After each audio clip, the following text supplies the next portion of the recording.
okay? I hear you. Can you hear me? I can hear you. Where are you? At the gym? Uh-huh. I can do better. How good, how well can you, and clearly can you hear me? I can hear you very loud and clear. Okay, because you're a little bit far away Really? You in need terms to of sound. turn your volume up. My volume? Oh. Yeah. Okay, Is say that something. better? Yeah, thank Better? you. Yeah, Ray's going to be your first interviewee. Oh, yeah? Good. Dad. Where is he? He's got a He could- whole, He could join on his computer too, you know. yeah, but we weren't comfortable enough with the thing. Plus, I don't have that much to say, and he has a whole, he has a whole thing. So Right. depending on how much time you have, all I have is what Ray. He's on. All I have is this is my. You can both join your. He can do it from his computer and you do it from your computer. I know, but now he's gonna see. I have to sign up and Yeah, he just needs to do the same thing. Well, Go on Zoom. he doesn't like when I'm talking over him anyway, so he'll do his thing. All right. And anyway, my only thing is that How's it going? it was reference to what? Life. I'm going to say. How's it going? Yeah. We're 79 years old, and my body hurts, and otherwise I'm happy with. Yeah, so we don't want to complain too much. I'm happy sitting at the computer doing my drawings. I wish I was accomplishing more and being more productive. Shall I come back? No, that's Don't we all? All right, so Dad's gonna go first. Yeah. He's got a script. Here's your place for your copy. Script and pictures. So I have questions. So well, first maybe it's part of your script, maybe it's not. But let's go through the questions. Yeah, fine. And then if there's anything that we didn't cover in the questions, you can cover it. How are you doing, Dan? Good. I like your beard. Oh, me too. It's not uncomfortable at all. No? It's not uncomfortable. Yeah. What's new? Nothing. Just music. What music are you listening to these days? Well, I got a new CD player. Yeah, you told me about that. Yeah, and I'm listening to Bach, to Beethoven, to Schoenberg. Nice. And then some disc I made in conjunction with my autobiography, music that I listened to throughout the years, that sort of thing. All right. If you had to pick one artist that you had to move, and you could only take one CD or record of one artist, who would it be? Duke Ellington. Yeah. Mm-hmm. Boy, you knew that quick. Yeah. How come? I think his contribution to music is profound, and I think his music has lasted. I mean, he was on the road for 40 years, and his music is still fresh and still interesting, you know, and he's an interesting man, you know. Yeah. All right, well, let's start off. Tell me what your childhood was like. You ready? Yeah. Okay. In kindergarten, parents had to provide the school with a birth certificate of the child to register the child for school. Yeah. And so they kept this birth certificate, and then they gave it back to me to present to my parents, you know. And as a young kindergarten student, the birth certificate designated me as colored, you know. And that was perplexing to me, and has been perplexing throughout my entire life. Yeah. So what I say is that, you know, and I was seeing a psychiatrist, you know, in conjunction with my so-called problems. And my high school academic record was not really outstanding in any way. In fact, I didn't really show up to high school that often. And so with the good offices of this psychiatrist, Dr. Bryant, he got me in Wayne State, you know, and I had an interview with the Wayne State psychologist, and he asked me when I was going to decide on whether I was white or black. And I said, I'm never going to decide that. That's not my question. You know? Right. And so then Richard got his DNA results back. And his DNA results showed 87% European and 13% West African. Wow. You know. When did he do that? A couple of years ago, when Really? I had my last nosebleed. We were laughing so hard, Mari and I, that I had a nosebleed and I had to go to the hospital. But he identified himself as black. Exactly. Right? Right. He was only 13%. Right. Wow. Now the average in America for people who were born here is 5%. Really? Mm-hmm. All right. So That's interesting. right. Get out of the way. Tell me about What were you like in high school? Oh, yeah, I got one more thing. All right.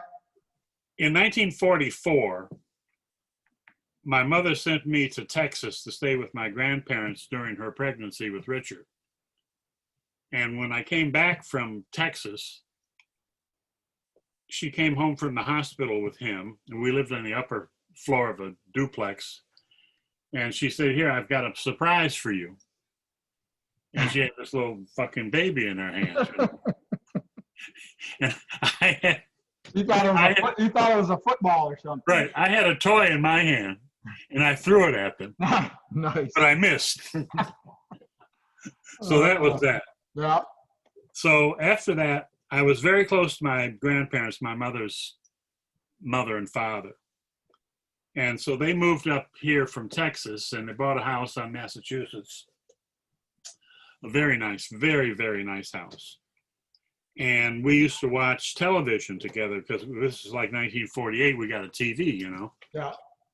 And we used to watch the program called Your Hit Parade, where they would do popular songs from the period, you know, and I was enthralled with that, you know. Yeah. And we also watched a soap opera that came on in the evening called One Man's Family. And it was quite an interesting soap opera. And Eva Marie Saint was one of the actors in this soap opera, you know. So I used to watch those programs with my grandparents. And my parents were like invisible, you know, to me, you know. My dealings for the most part were with my grandparents. And then my grandparents died within a very short period of time when I was 12 years old, you know. Yeah. And I was very attached to my grandmother and my grandfather. And I liked my grandfather a great deal because he used to swear a lot. And he'd take me with him to visit his friends, and he'd always cuss, and I found that to be absolutely fascinating. You know, I love that, you know. Uh-huh. And so when my grandparents died, my brother and I called the minister, not our, you know, the guy who would have been our minister had we gone to church. Right. And because my parents used to drop us off at church, you know, and that's when I figured something was wrong, you know. Yeah. So anyway, we called this guy, this Reverend Horace White, and we interviewed him and asked him how in the hell God could take my grandparents away from us. We didn't understand how that works, you know. Right. Right. And his explanation was not satisfactory to us. And so at that period of time, I said, well, you know, if people want to do religion, they can do it, but it's not for me, you know, period, you know. Yeah. And so it's never been for me. And that's the long and the short of it, you know. And around 1946, I think it was, my parents had two recordings that they allowed me to play, two 78 recordings. And one was Coleman Hawkins' Talk of the Town, and Stuffy. And the other recording was Woody Herman's Lemon Drop. And also in conjunction with that, my godmother, whose name was White also, was a music teacher. And for my birthday, she gave me a recording of these marvelous Benny Goodman recordings with the great guitarist Charlie Christian. And I mean, they are absolutely among the greatest recordings ever made, period, you know. Yeah.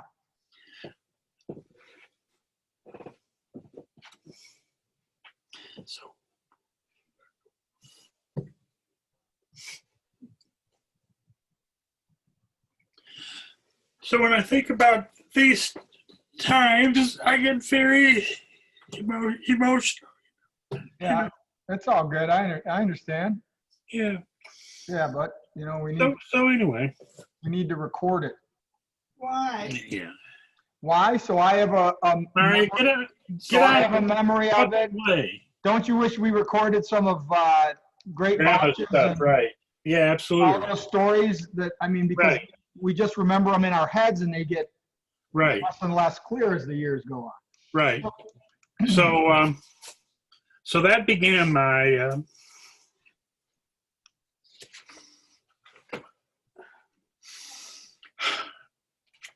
music love affair. And How old were you when you remember like really starting to get into music? I know I was like, you know, it started in pre-middle school, I would say. yeah, well, When you notice that you're really like getting into music. mine started with the Coleman Hawkins recording. Yeah. I used to play it all the time, you know. Yeah. And then the first LP that I owned was the Charlie Christian Benny Goodman LP. It was given to me as a gift, you know. Mm-hmm. And I used to listen to the radio. I used to listen to the radio in the summertime. I could get this station from New Orleans. That was a AM station, one of these high-powered AM stations. Mm-hmm. And they presented jazz from a hotel in New Orleans. Well, I also got a program, the Sid McCoy program from Chicago. It was a high-powered AM station. And he had as his theme song, 2 theme songs. His opening song was When Johnny Comes Marching Home Again by Jimmy Smith, organ, you know, Mm-hmm. fascinating piece of music. And then his closing song was a Nancy Wilson song. I forget which one it was, but he referred to her as Sweet Nancy, you know. Yeah. So I listened to him through those programs quite a bit. And then in Detroit, we had a disc jockey whose name was Ed McKenzie. And he had a program on Saturday afternoon called Ed McKenzie's Dance Party. Mm-hmm. And on that program, and musicians who were playing in Detroit would appear on his program. And on that program, I saw Charlie Parker, Art Tatum, and other people who I didn't really, you know, didn't know that much about, you know, but that was a fantastic experience. And so when I started collecting music, started collecting these jam session discs that were on Verve by Norman Granz. And they had people like Buddy DeFranco, Stan Getz, Wardell Gray, Willie Smith, people like that, you know. Mm-hmm. And I loved those recordings. And then I got into Charlie Parker, Blues for Alice, KC Blues Confirmation. And then Soupy Sales had a program that came on the air at, it was a 15-minute program. It came on television, at like 11:15, and he had musicians who were in town. He had a trio, the Hal Gordon trio, that backed up these musicians, you know. And so I saw Miles Davis on his program, and I said, God, this guy isn't worth shit, you know. I mean, he's playing he's one terrible, note. you know. Yeah. But I did see him, and when I was in high school, we used to go down to that radio station, and the radio station was in the Maccabees building, which is the school center building on Wayne's campus, you know, by the across from the library, and we Art museum. and we go to library, Okay. and we go there and check that program out, you know, and the Soupy Sales would hit on my girlfriend, you know. That's the kind of guy he was. But I loved his, when I was in grade school, I used to walk home for lunch, and I used to watch his program. He had a program for kids that came on at like, I don't know, 11:30 to 12 or 12 to whatever, you know. And he would tell these kids to go in their parents' wallets and take out $1 and send it to them and stuff like that, you know. But I love that program, and we used to walk everywhere. I walked all over the place, you know. I walked to school, and so, and in addition to the music, I got involved in basketball to a great extent. And there was a player on Highland Park's team whose name was George.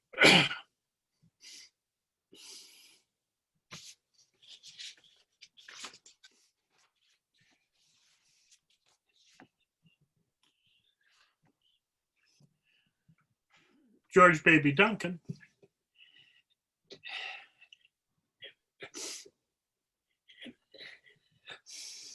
Did he play for Highland Park? Yeah. He played for Highland Park when he was a freshman. He was the starter on the varsity team, and they won the state championship, you know. Wow. So I used to wait on my porch for him to pass my house so I could walk him part way to school. Yeah. He's a fantastic player. And he holds the single game scoring record for Wayne State University before the 3-point shot, and was something like 56 points or something like that. Wow. And he became a coach at Murray Wright High School in Detroit, and he died at an early age of a heart attack. And his son played basketball for Austin. And I saw his son play in the state finals against Lansing Everett. And Austin had a very good team, but Lansing Everett had Magic Johnson. I just watched there's a series on Netflix called The Last Dance.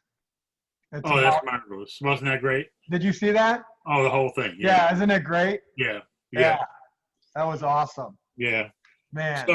So Magic used to take the ball out of bounds, and he'd dribble down the floor, and a kid would come out and he'd hand the ball to the kid. He'd go in the pivot in the center spot. They'd pass it back to him, and he put the ball in the basket. I mean, that was the way it went, you know. Yeah. And so I really love basketball. And when I was in grade school, Highland Park played in the state championship games like 3 times. And when I was in grade school, the high school had a bus that took students up to Lansing to see the finals, you know. Yeah. And so I was in grade school, and I went up there by myself. And coming back, this girl struck up a conversation with me and basically asked me out on a date, you know. She was in high school or whatever, you know. And so I went on a date with her, and her mother drove us to the show in a Cadillac. We sat in the back seat, and her mother drove us to the show in a Cadillac Yeah. and picked us up. Well, this girl, her name was Reston, and her father was in the dairy business. And he sold his dairy to Michael George. The guy, what's the name of his milk? Whatever his funny ass milk was, you know. Mm-hmm. And so her brother and a friend of mine, Ken Hansen, were really close friends.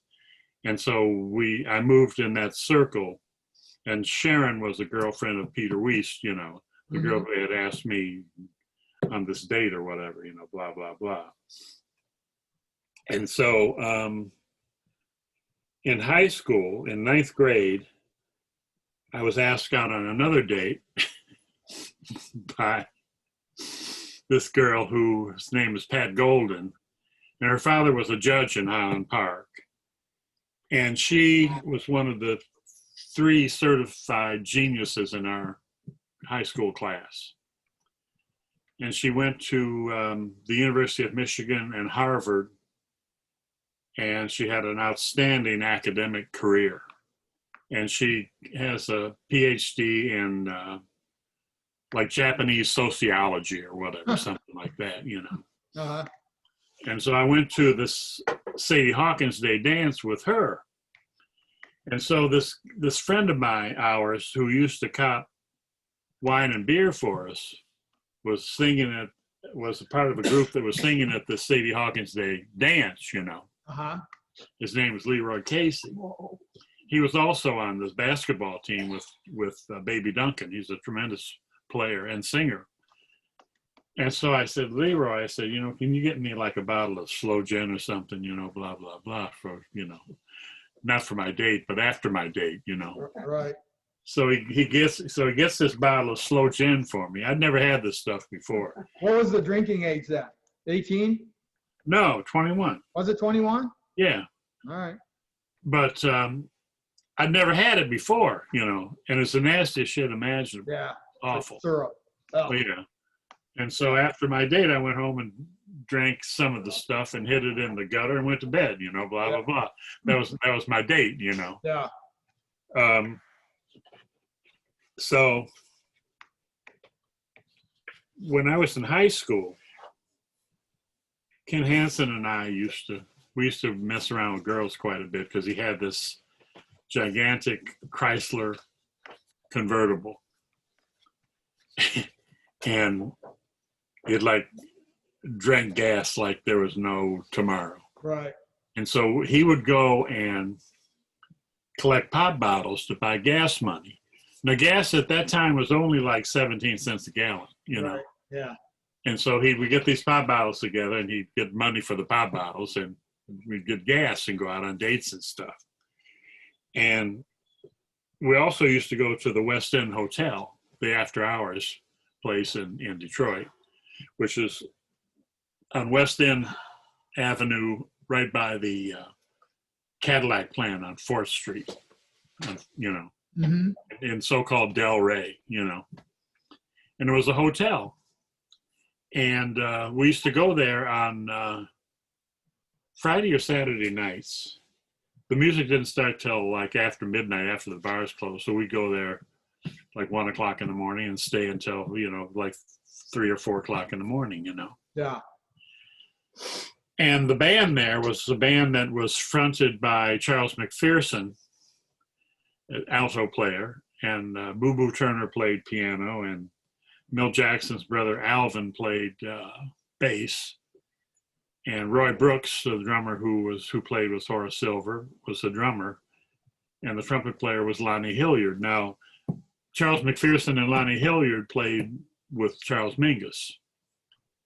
And so I'd written this poem about the West End and about Charles McPherson, and I got the guy who wrote that book I gave you, Mark Stryker, to give him a birthday card, give Charles a birthday card when he was in Detroit at the museum talking about music and stuff. And so he gave it to him. And Charles called me from California to thank me for the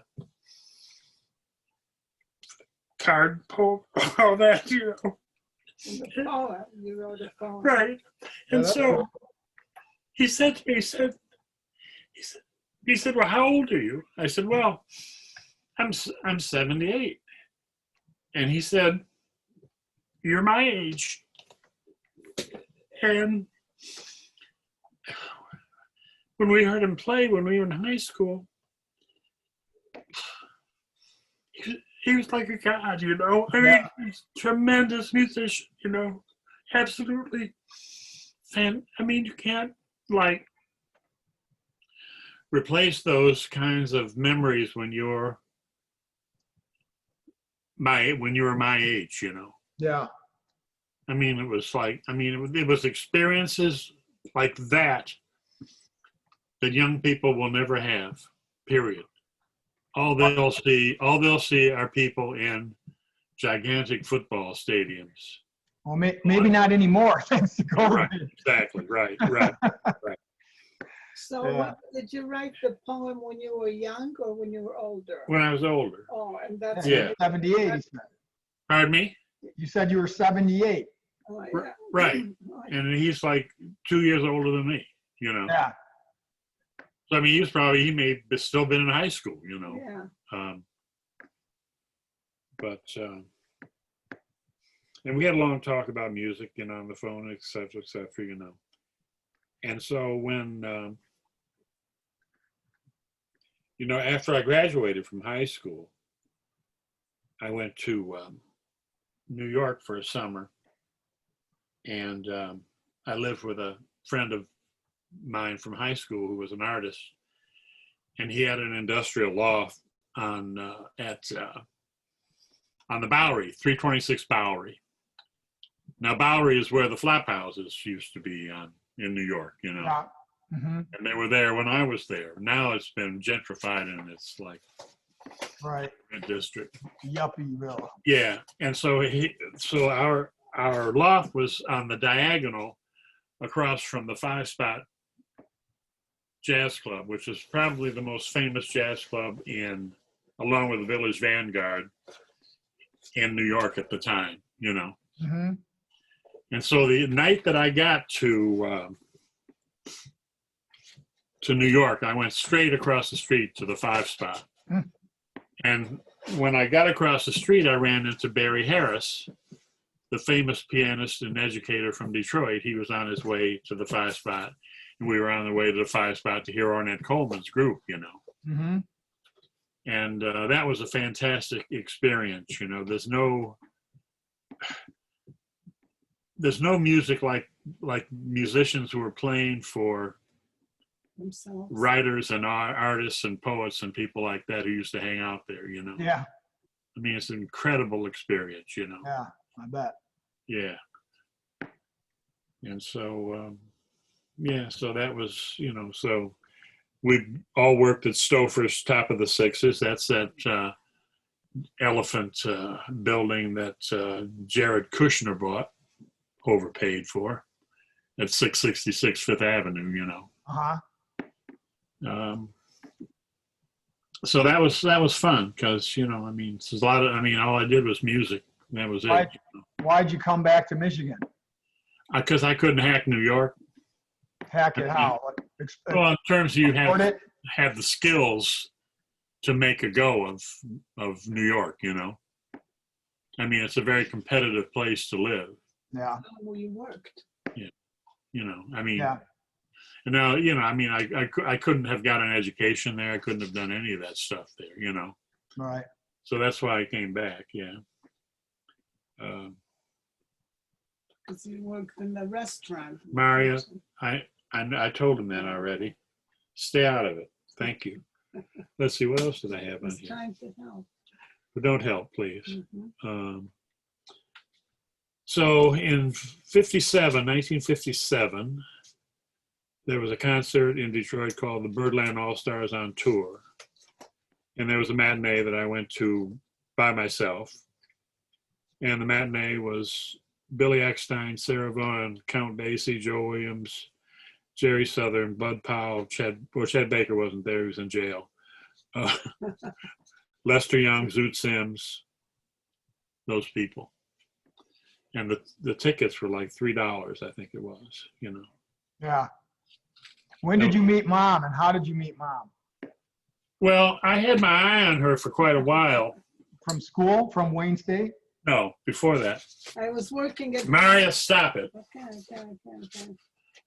We used to play basketball out and behind the high school. They had basket out there. So Murphy, Sarver, whoever else, we played basketball out there.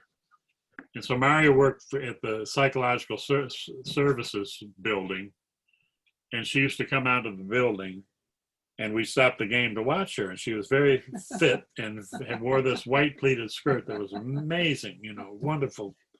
She was really looking good, let's say, you know. How old were you at that point? This would have been after high school, Okay. you know. Yeah. And that was by Highland Park High School? Right in back of Highland Park High School, yeah. Yeah. Yeah. And so then when I started at Wayne, Mario was an art student there, and Bill Harris and his wife were art students there. And he introduced me to Maria, you see. Yeah.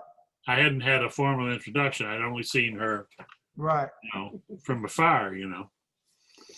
And since I had my eye on her already, you know, it was pretty much wasn't a whole lot for me to do, you know. Right. In terms of convincing myself that this was going to be a great thing, you know. Especially when he found out I had a car. Right, that was the other thing. Right?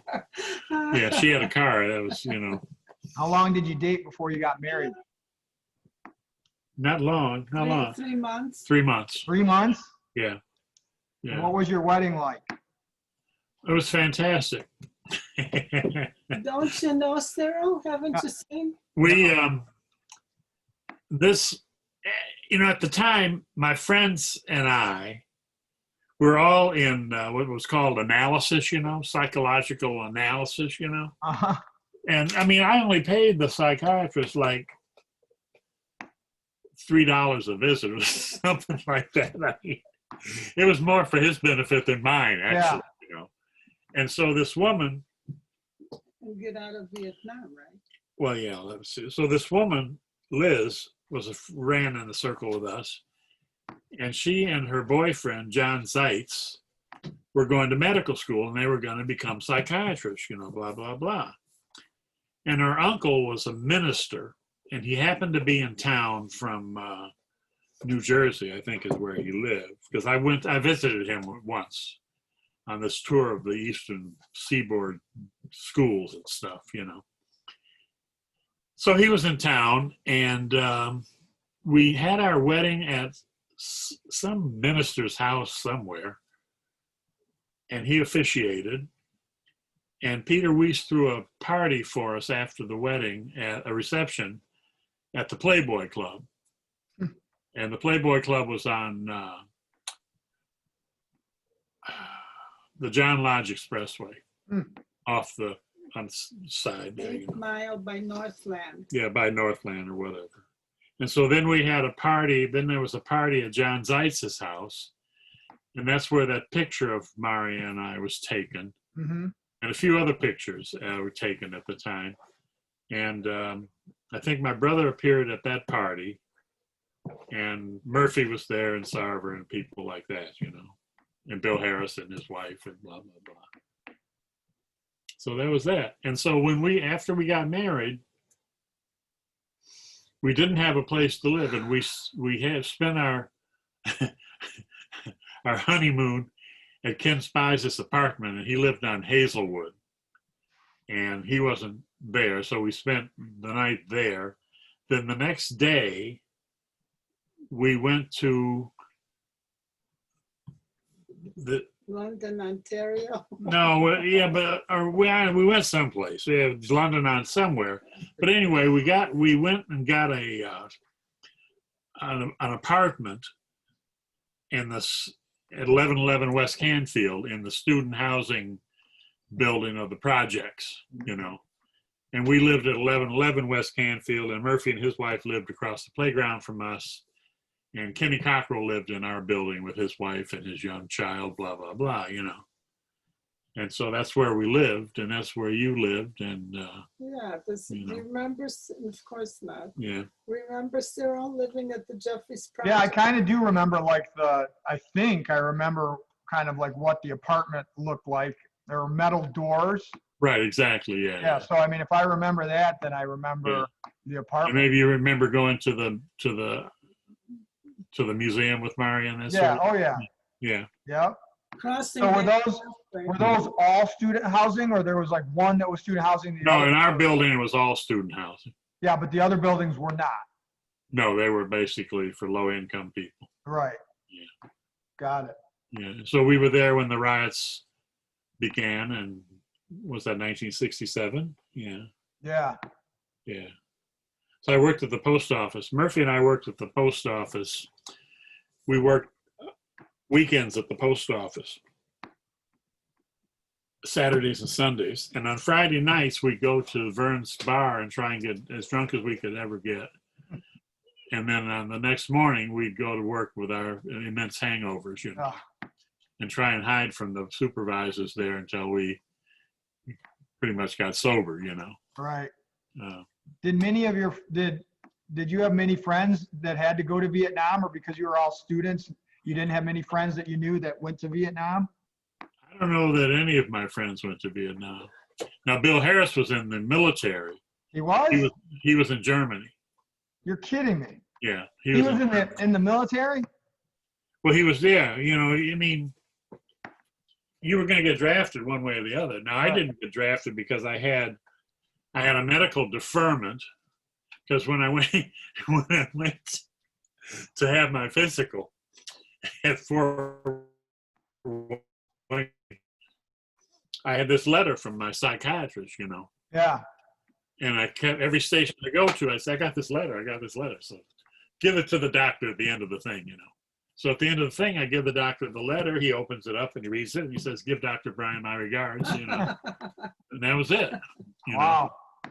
He was friends with Dr. Brian. Right. So, so that was certainly a good thing. I mean, I would have not gone to Vietnam. There's no way I was going to go there. We were. I'd be a fugitive today in Canada or whatever. No way. Yeah. That was the dumbest show ever. And none of your friends had to go either?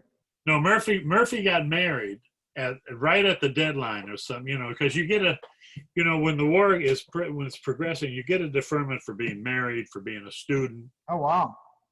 So we were married, we were students, you know, blah, Yeah. blah, blah, you know. Yeah. Then if you have a kid, then you got another deferment, you know. So, yeah. So Murphy didn't have to go. I don't know anyone who went to Vietnam. That's pretty I don't know amazing. anyone, you know. That's we pretty were amazing. In college, we were more protesters against the war. Murray, stop it. You have your time, please. Right. I don't remember it. Right. So, yeah, I don't know anyone. And then Hanson didn't go because he joined the reserves, you know. Uh-huh. That's where you go for 2 years and then you go to reserves like for 5 years after that, you know. Right. And so he used to come by our house when he's supposed to be at the reserve meetings. He'd come by our house and hang out with us at our house on Bayless. And one day, the guy who lived down the street was like a major in the reserves, you know, this military guy. Yeah. And Hanson sees this guy on the street in his uniform. He thought they were coming to get him, you know. Yeah, let's see what else. Oh yeah, because I mean, I spent a great deal of time, wonderful time, playing basketball on the playground. Period. You know, I mean, from 1 o'clock until 9 o'clock at night, and then we go get some cold Carling's Black Label and some Muscatel or whatever, and then drink at night. You know. Yeah. And then we had a deal at the park. There's a park between the library on Woodward and Howard Johnson's. And we used to hang out at this park, and we would, if we had a date or something or whatever, we'd have coffee and a hot dog at Howard Johnson's, you know. They had these wonderful hot dogs at Howard Johnson's that came in like a cardboard container, you know. Yeah. And this hot dog was invented by Jacques Pepin, the French chef on television.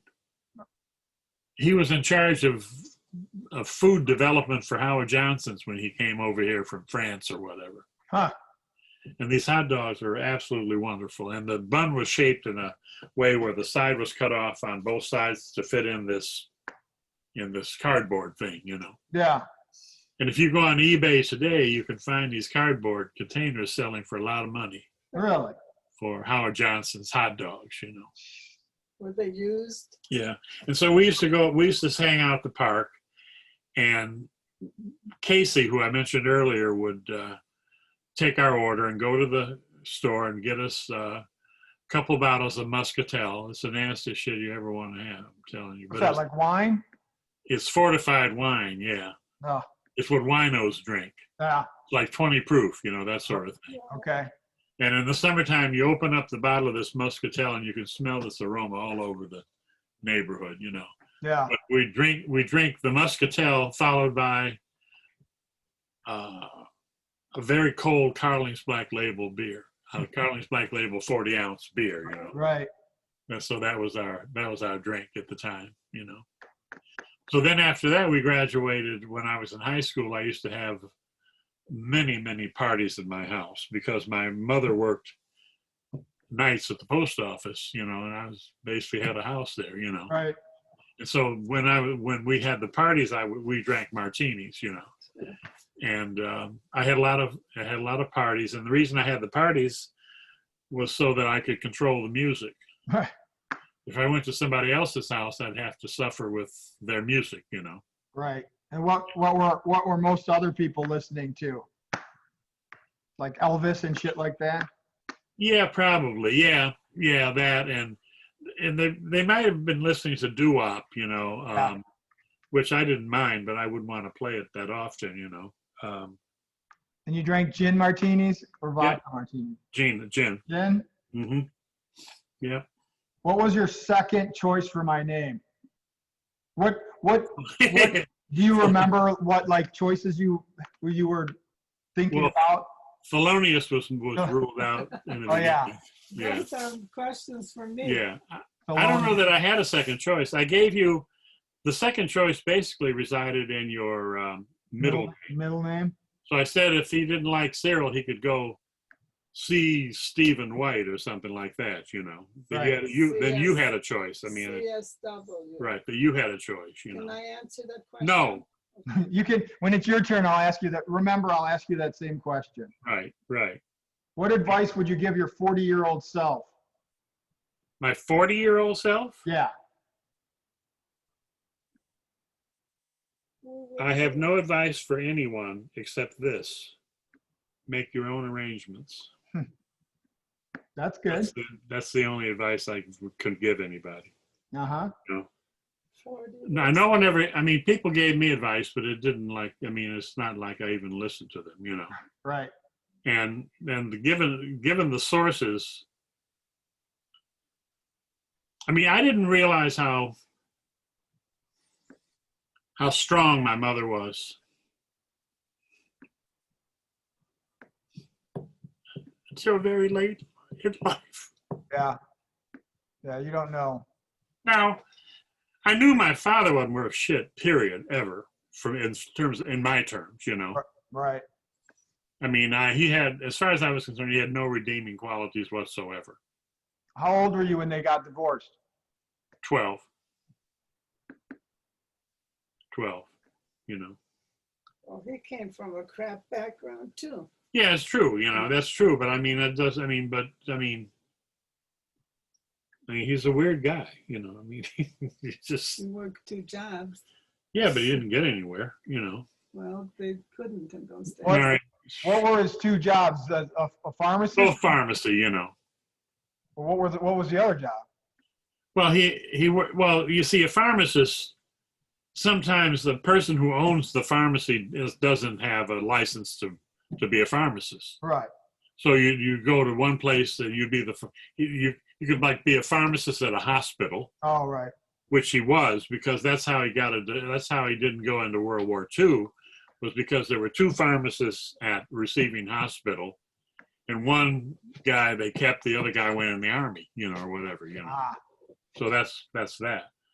But in terms of knowing anything about him, about his aspirations, about whatever, I had no notion of what he was about, Yeah. I mean, his influence on me was basically negative about, don't do that, Right. do this, blah, blah, blah, blah, with no reason about, what in the hell are you talking about, Yeah. So, yeah.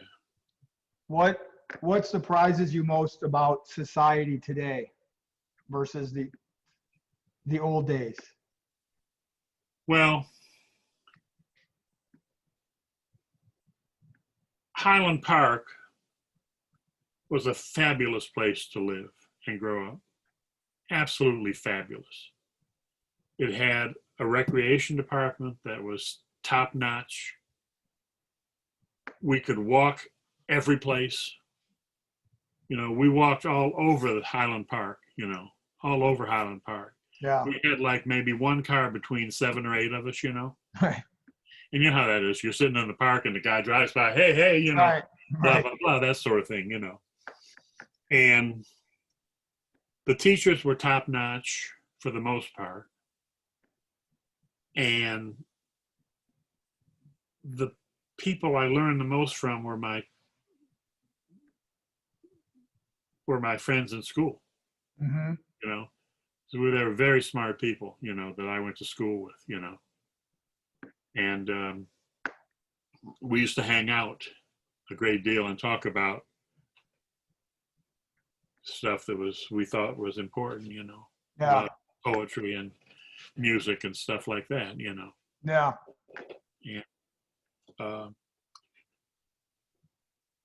Yeah, I mean, there were some people who I never got along with, and some people who basically have never, ever changed. And I have a list of people I've blocked from Facebook, and all these fuckers are blocked, Uh-huh. I mean, they don't change. I mean, we had some great experiences together. Like I used to ride around with this guy, Doug Reedy, who had this real souped up, it wasn't souped up, but it was the powerful Oldsmobile. And we used to ride around all night and listen to Night Flight, which was a radio program that came. It was a marvelous program. And it was sponsored by American Airlines. And one of the theme songs was That's All. That song, That's All. Da da da da da da da da da da, that song. Mm-hmm. And we used to just drive around and listen to music, Yeah. And we went up to his cottage one summer on Lake George and had a marvelous time on his cottage, And the guy was like an unabashed racist then and an unabashed racist now. And the fucker is a doctor, an MD, Yeah. And his views are just absolutely, totally like off the wall. Yeah. Does he spew them all over Facebook? Yeah.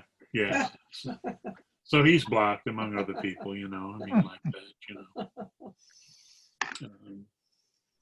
What else? Anything else that you want to share that we haven't talked about?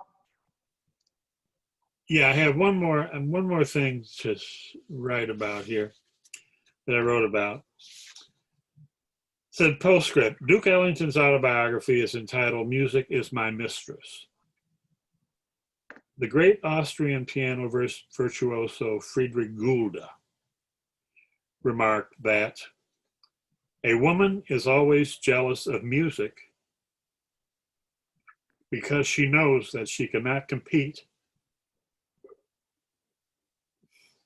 with music for a man's affection.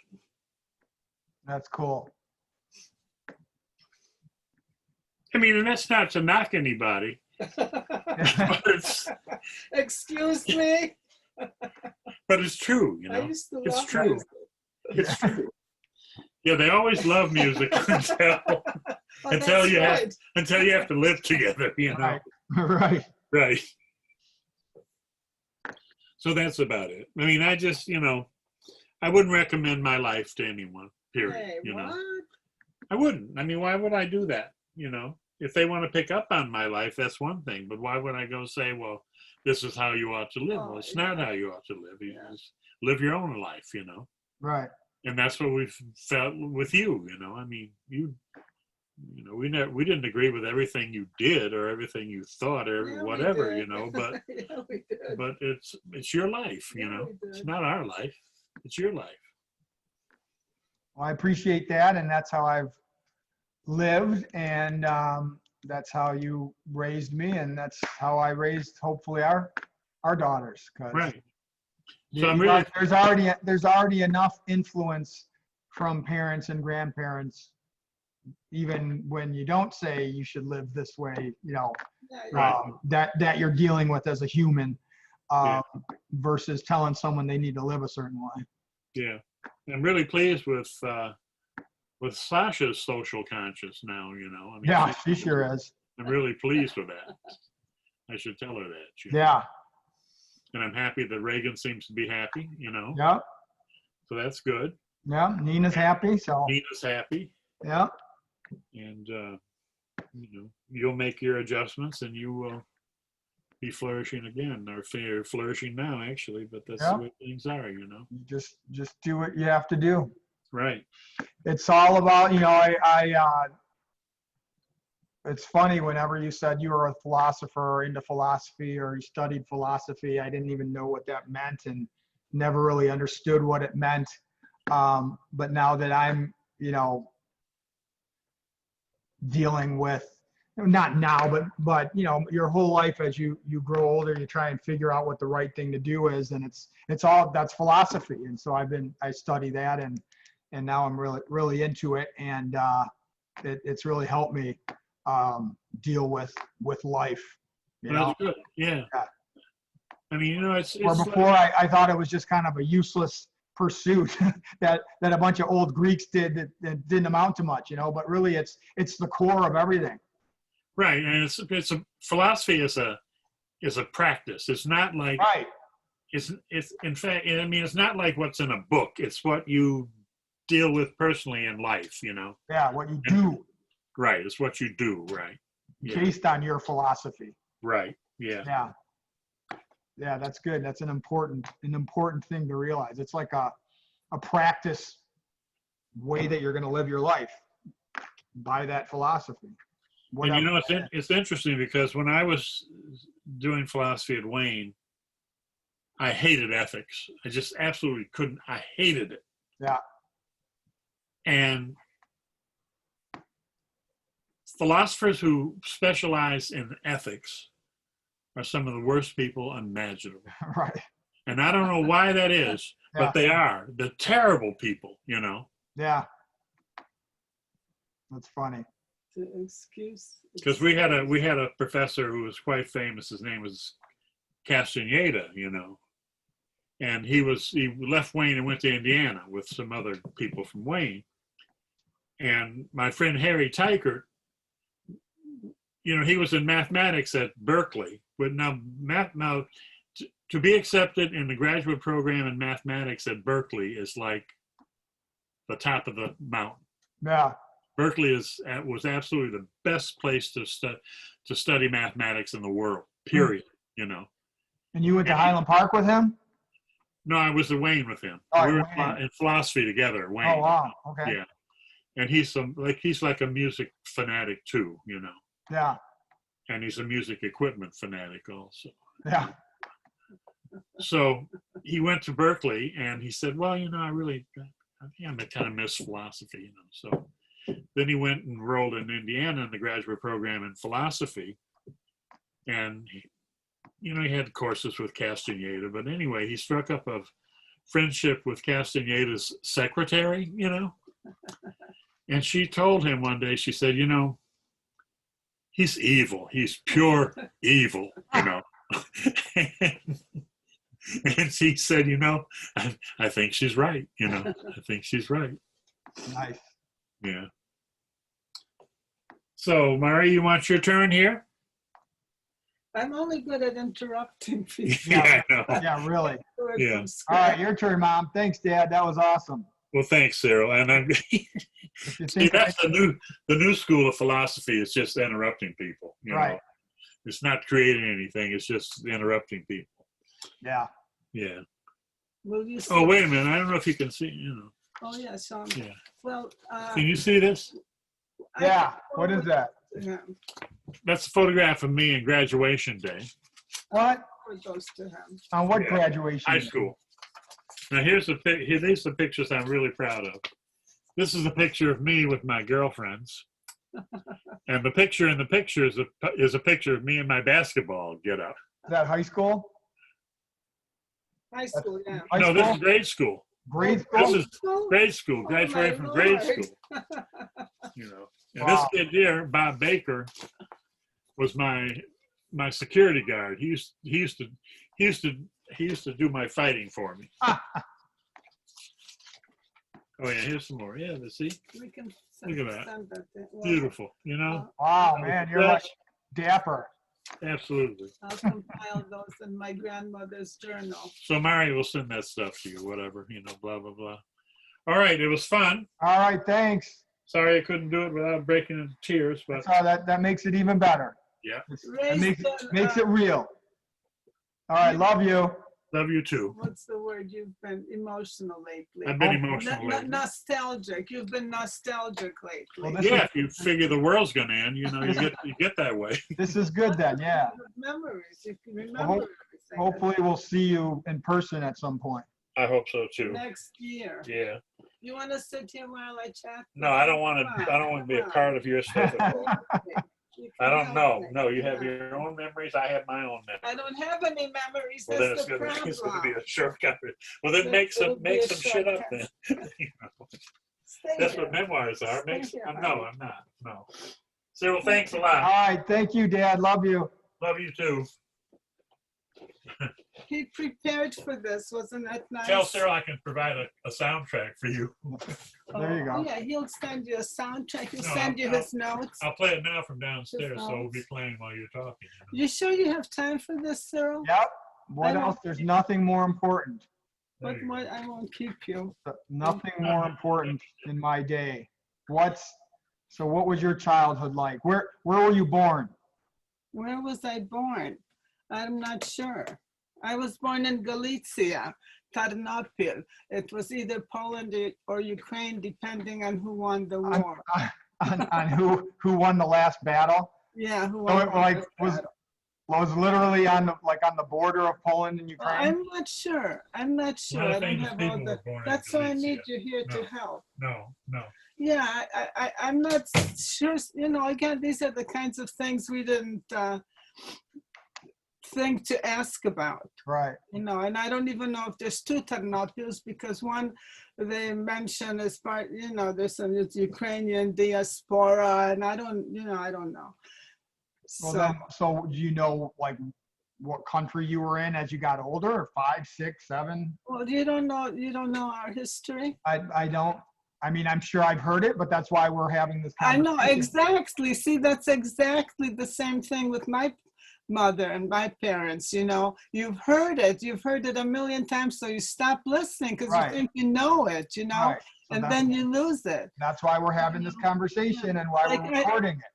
The problem is that my memories it's really bad. I don't remember a lot of things. And one thing that was that stood out for me was when I was 9 years old. I had this realization that I had just awoken, and I didn't have this full memory of what preceded. I know stories, and I have stories about what preceded that. But it was like God only knows where you just black it all out. And when so when you were 9, where were you? Well, let me go back to when I was 2 years old. We left Ternopil or whatever because running, as you know, running from the Bolsheviks. things were bad, so my father was going to put us, and people were just getting on trains with whatever they could carry and just going somewhere else. I don't think they knew where they were going. Right. And so you know the story. My father took us to the train, and I don't know stuff. And my mother said, "Well, how will we ever meet up again?" So he got on the train too, and he and his brother had a store, some kind of a produce store, so he left everything behind. And his brother was Peter Bogdanovich. He was the one who ended up in Colorado.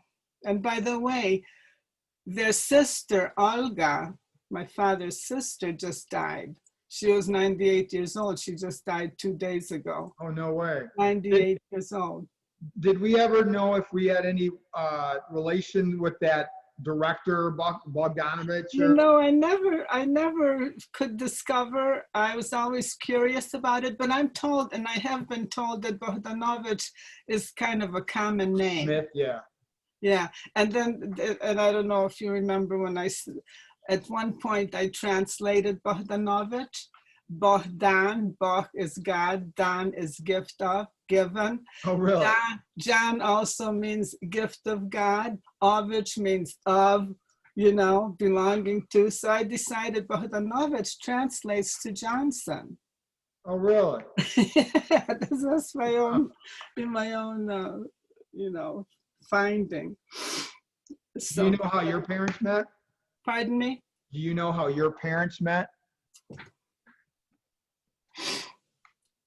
Not really. Let's see, my mother had those 5 brothers. Her mother died at the age of 39, and my mother was left with 5 brothers who were younger than her that she had to take care of. I think she was like 20 or 21 or, young, 19 or something like that.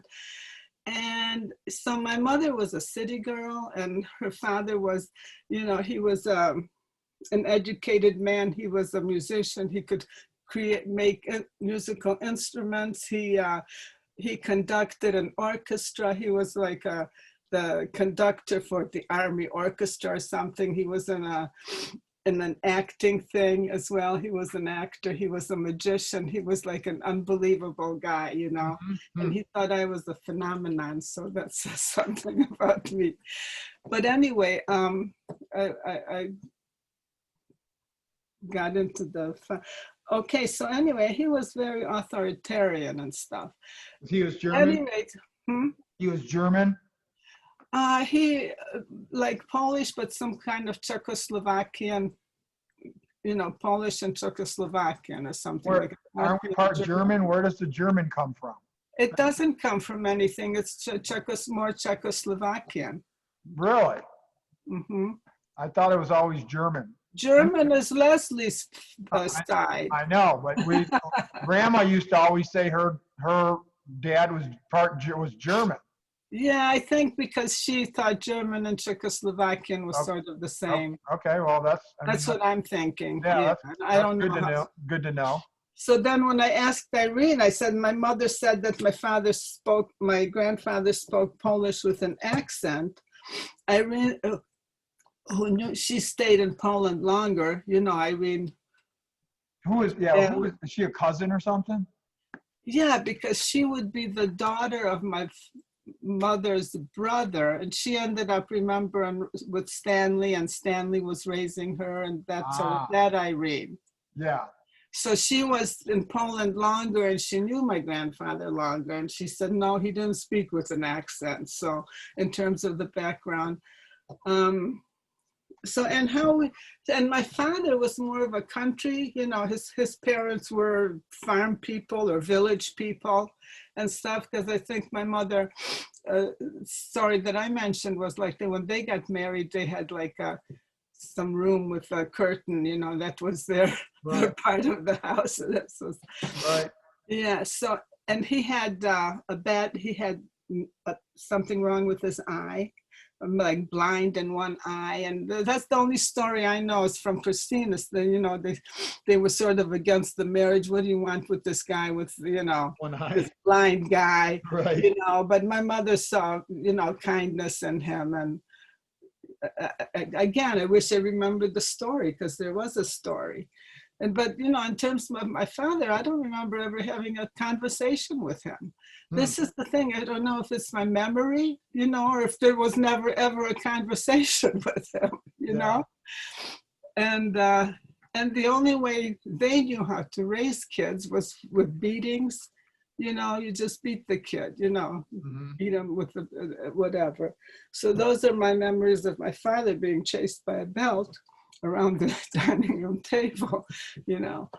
So, but again, you know him probably as a, you know, he also had incredible talents, and you know, here's a guy with one eye, you know, who's able to create a business without a language, you know, working with his body, you know. So getting back to getting on the trains and stuff and taking what they could carry.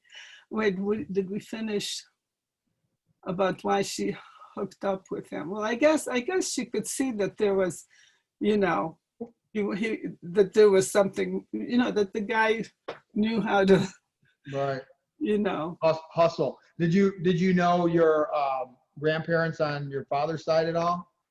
Wait a minute. No, I have no memories of them. I only, you know, I have no memories of any. And he was Ukrainian. Okay, my father's parents, yes, the mother ended up in Colorado with the woman who just died. So she was with her until she died. But again, so this was a grandmother that, yeah, had absolutely no connection with any grandparents. And what's bizarre is, you know, thinking about families and unity and sticking together, and, you know, I mean, you left the country and, you know, you never saw anybody again. Right. You know? Yeah. And there was no internet or anything. Yeah. Phone, yeah. You know, they were gone. And that happens here too. You know, we're here, you're there, you know, but at least we have this stuff, so we don't feel that separated. But anyway, you know, I wasn't there for the 20 years your kids were growing up and that sort of thing. So what siblings did you have when you left, when you had to get on the train? Okay, so we got on the train. I was 2 years old. It was just me. My father got on the train with us. We took what we could carry, and they used those items to barter as they were traveling through. They'd barter with people who came, you know, and people would come and they would aid you and they would have stuff for you and you might trade. And my mother, who came from a village and from you know, a higher social place, well, you know, she wanted me to have luxuries. I mean, what somebody else thought was a luxury, she thought was like a necessity. Like I should have butter. You know what? No butter. Oh my God, no cream. Oh my God. And she, like baby food was one baby food was a dove. I ate dove meat. Wow. Dove. Wow. That's a good story. So that was like where she came from, you know, that she thought of. But anyway, and she told us, again, I wish I remembered, you know, we weren't Jewish, so we didn't have to, or they didn't have to undergo the same kinds of things as Jewish people did. But she still had to, she said they had to like stand in line naked while they were examined by these Nazis or whoever they were, you know. So that was. You took the train from wherever, Poland, Ukraine, right to Germany? Well, who knows? Somehow we ended up in Germany. You know, I don't know all the details and how many. Just think, I was 2 years old. There's one for us, so that's 43, and we came to America in 49. So there's quite a bunch of years there. And I don't know if you know the stories, I have written them and eventually I'll put it down, about where, you know, we had to run. We were in some barracks. That's where we were housed, in barracks. And then we'd hear the sirens, so we had to run to the forest to hide. Do you remember those stories? Yeah. Do you? So I don't want to So you do know those So, stories. yeah, but I mean, you know, when you say them, I remember them. But Now you do. don't assume I remember it. And Yeah. that's what, and whether I remember it or not, we want to record it. Oh, okay. I see. Okay. That makes a Because difference. at some point I won't remember it. Absolutely. That's a drag. Yeah. That's why I want to set it down. And, you know, I've got all these bags of photos around me, and I started that grandmother's journal, and, you know, I created that book and everything with photos. And I want to like consolidate it and make it real and have it for, you know, so you guys have it. What's the next memory you have growing up? Okay, let me back to that.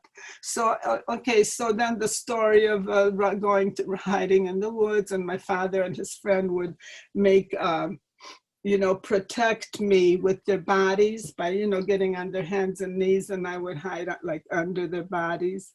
And at that point, my brother was born, and my mother had my brother in her arms with her elbow covering his face, and, you know, the bombs and things erupting and stuff. And so something fell on her, you know, a rock fell on her elbow. And if her elbow hadn't been there, that would have been the damn coup, you know. And also, and the other story was that she was at in the barracks, in a big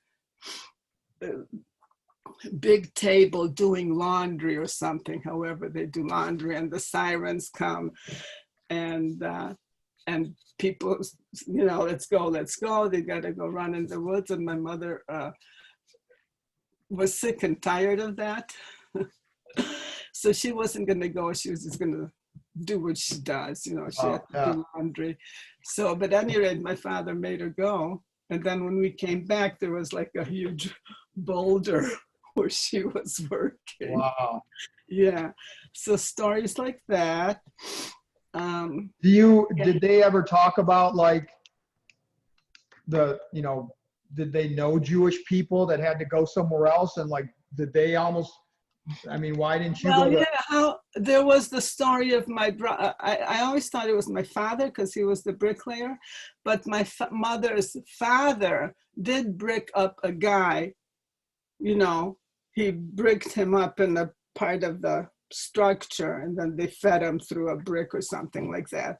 So yeah, they were, you know, aware of that kind of stuff. That was in Poland or Ukraine, though. Right, Poland. Well, my father, her mother Polish.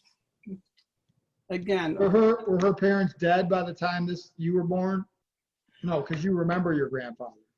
Yeah, I don't remember him. I just know the stories. But yeah, he was there. I mean, we left when I was 2. Right. He only knew me.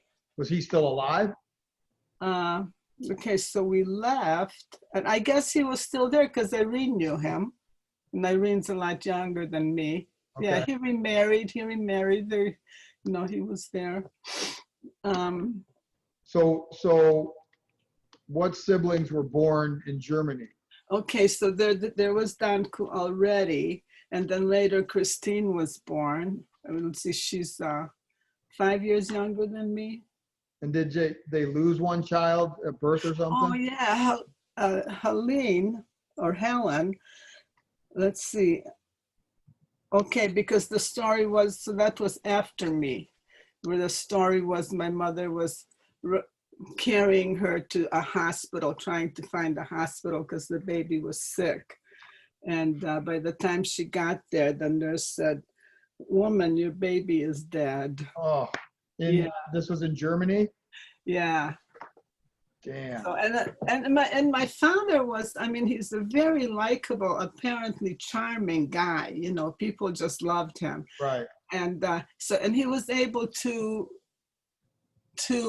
find his way through all this. People loved it. One of the things they did, of course, was play cards, and he'd lose everything he ever had. Right. The story was that he won a film theater. And then my brother and I went to see a movie, and somebody's one that told us to leave or something. And we said that we're the owners or something like that. And so there was some story about that. But anyway, and then there was also something about him I guess they took these people and they like shipped them out to work in other places, something about him working in Belgium while we were, there. And then another thing was we were in some farmhouse with some lady, because like I said, he was a charmer. We don't know who this lady was, but she took us in. And but there was all this sound of thunder and lightning and rain, and I thought it was raining, but it was bombs and Wow. Yeah. And then so yes, then there was I guess there were photos, or I remember where. Do you know what part of Germany you were in? Mittenwald. Was it like city or farmland or? Well, right now, I mean, it still exists. It was barracks. So I don't know what use it had initially, but it was, long buildings like barracks, and a lot of people living, people had the little cubicle. Like an army camp? Pardon me? It was an army camp that they had refugees in? Something like that, yeah. Like you didn't have your own house ever. You were always like in a barrack or something. Right. All right. And there was, I mean, this, you'll have to check up the history, and I've collected some material and stuff, but when you look at the photographs, I mean, people were wearing fur coats. They always wore suits. They're all in suits. But this was, I guess, after the mayhem. And, other countries were coming in. America was coming in to help out. And I remember I saw, the first time I ever saw a black man was an American soldier. Wow. And then the wax, my hair was braided in a circle around my head, and the wax were like unbraiding it to see how my hair was braided. So, but again, I don't remember this as, I have a pic, I don't know to what degree I remember that. I know the story. Right. And then just think, I mean, all those other years, and where did those years go? Where are those memories? We were at the foot of the Alps. You can walk over to the Alps and sit on a big rock. There's photographs of that. And I was a Girl Scout there. And regrettably, I was also a bedwetter. So that was embarrassing. But yeah, so Girl Scouts and camping in the Alp Mountains and stuff, this was after the war. Some people didn't fare so well because they went back, Russia and Stalin, they wanted those people back over there. And some people were committing suicide rather than having to endure that again. Wow. And our situation was where we had, so in America, there was some kind of organizations who were trying to help aliens, and you had to have a sponsor. I mean, how nice it was of people to actually sponsor a family. And I wish I knew the names of the sponsors, but I don't. And that's when we lived in the base. Okay, so let's see, go back to Germany, get on a boat, you come to New York. Do you remember anything about the boat ride? Oh yeah, well, let's see, I want to say it was like a month long. Yeah, probably. It was on a I got Marine Marlin. It was on a military vessel. Yeah. And I had this huge teddy bear that traveled with me. I mean, it was the size of a person. Now, why the hell was I hanging onto that thing? And some lady pretended she was going to take it away from me, and I thought she was a witch. And the teddy bear made it all the way to Burnside, but then it got burnt up in the garage that my brother set on fire. But anyway, where was I before? Where was I, Cyril? The boat ride. Oh yeah, so it was a military vessel. I saw flying fish from a distance. We were in storms where the ship was like on its side. Wow. The railing was a rope. you Wow. know, Yeah. just a rope. And it was on its side. And the story and the memories of like my brother was like sliding toward the edge of the boat and like grabbed apparently the rope or something. And then of course it righted itself Jeez. because of the storm. Yeah. And then my mother was like motion sick throughout the entire thing. And it was like a city. It was like a city. And the men were separated from the women for some reason. Huh. And my mother was sick, motion sickness, the whole thing. And we went around, I don't know. I said once that there was they showed a movie, remember that. And then so we came to Ellis Island. I'm Okay. amazed they had two or three more kids during that whole time. You mean my sister and brother? Yeah. Yeah, well. Like, right in the middle of World War II, they had kids. Well, I guess In a camp. I guess they weren't passing her out, you know. You mean like how did they have time or even interest? Right, yeah. It's hard enough to survive with one. You're having I new know. right in the middle of a war. They didn't know any better, I guess. I know. It's insane. Crazy. It's insane. And so Ellis Island, I think we saw the Statue of Liberty. I don't know if that's a real memory. And then we got on a train. So so Ellis Island, and then the people getting off the boats and stuff. And there was a photograph in the New York Times of my brother with a huge bun, you know, and my father had it for the longest time. And then eventually, you know, he had the newspaper clipping. Right. And eventually it kind of disappeared. So Yeah, it'd be cool to find that again, wouldn't yeah, it? I kind of looked for it online, but you know, I didn't get very far with it.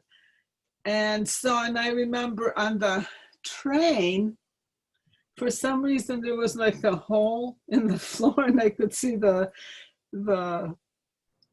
you know, the move, you know, Right. the hole, and you can see that Yeah. part. I don't know what that was about. And so we ended up, on Anglin. And I'm hoping to like get this all together and put it in the book and the picture and the map where Anglin is. On the Joseph Campo, Anglin, 6 railroad tracks, Roman cleanser factory was right there. We lived like 2 houses from the Roman cleanser factory. And our sponsors, like, okay, so you had to have a sponsor to come to America, and this program. Right. So and the people had to be promised a job and a place to live and whatever before they let you into the country. So these people somehow sponsored us, and they let us live in their basement.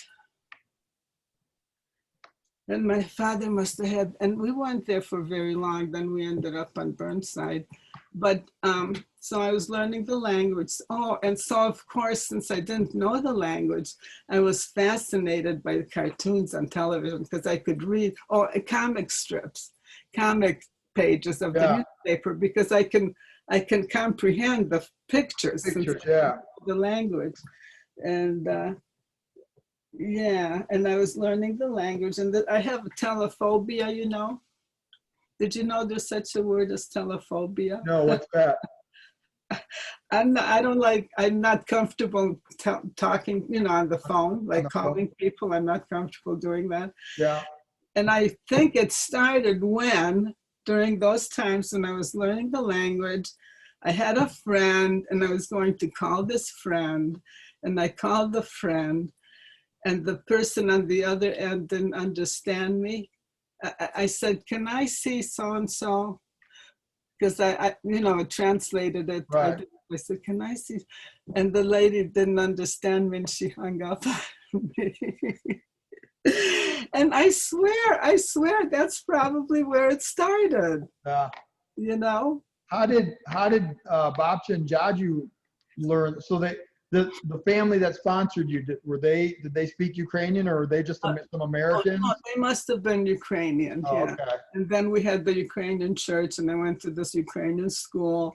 And then it wasn't long before we were able to rent this house on Burnside. And we lived next to a Black family, which was,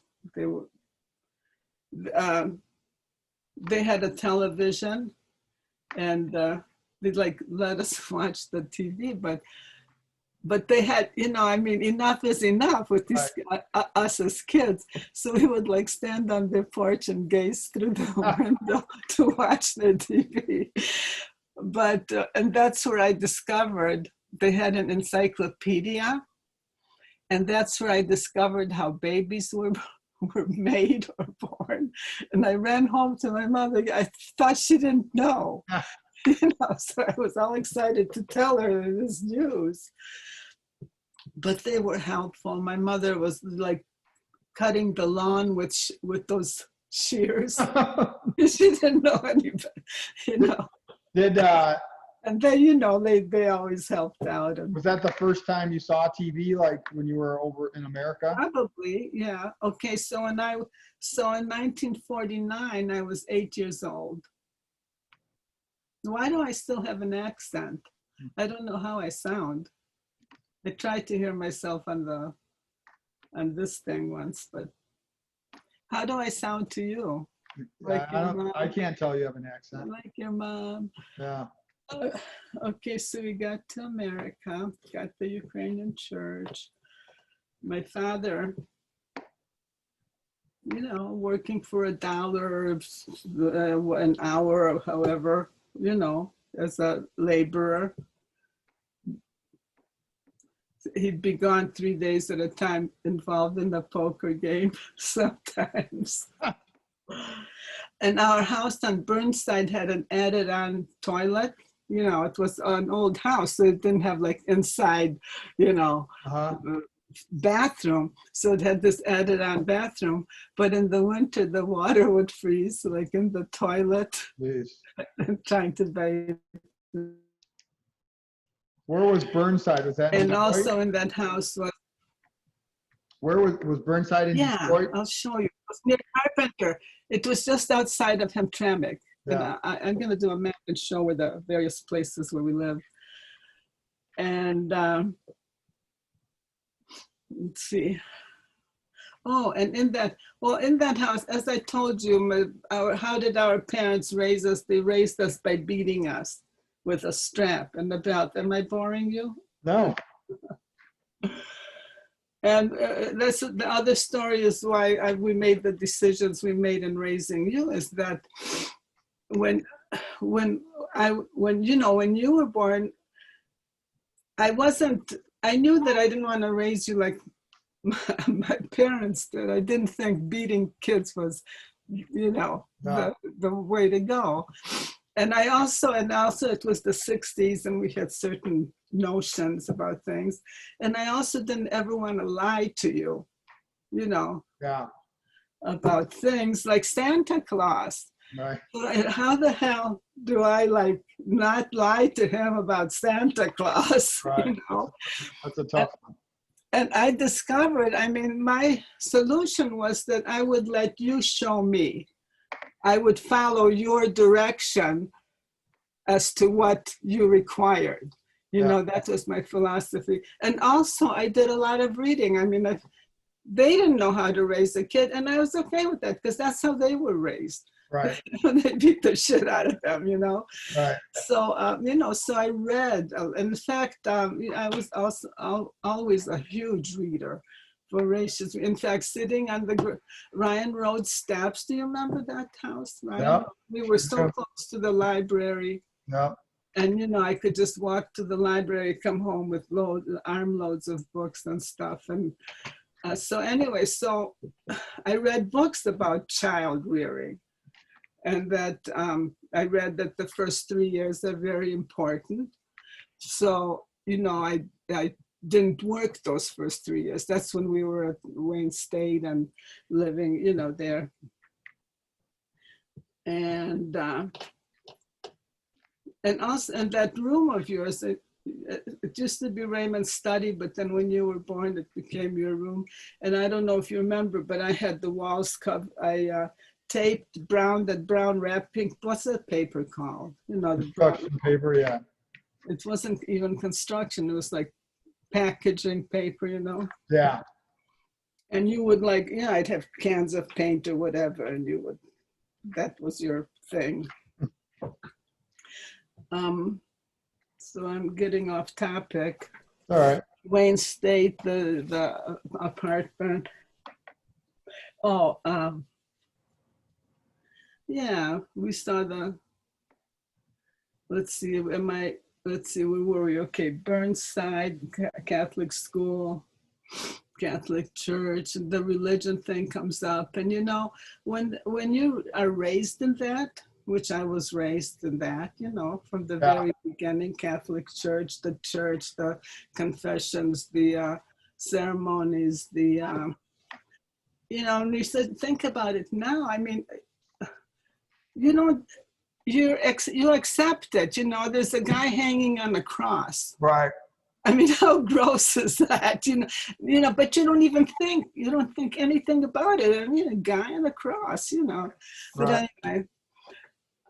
You know, so it all and about other things with you think your parents love you, they wouldn't lie to you, you know, or with the beatings, you think, well, I must be a horrible person because why would someone who loves me Right. you know, beat the shit out of me, you know? Right.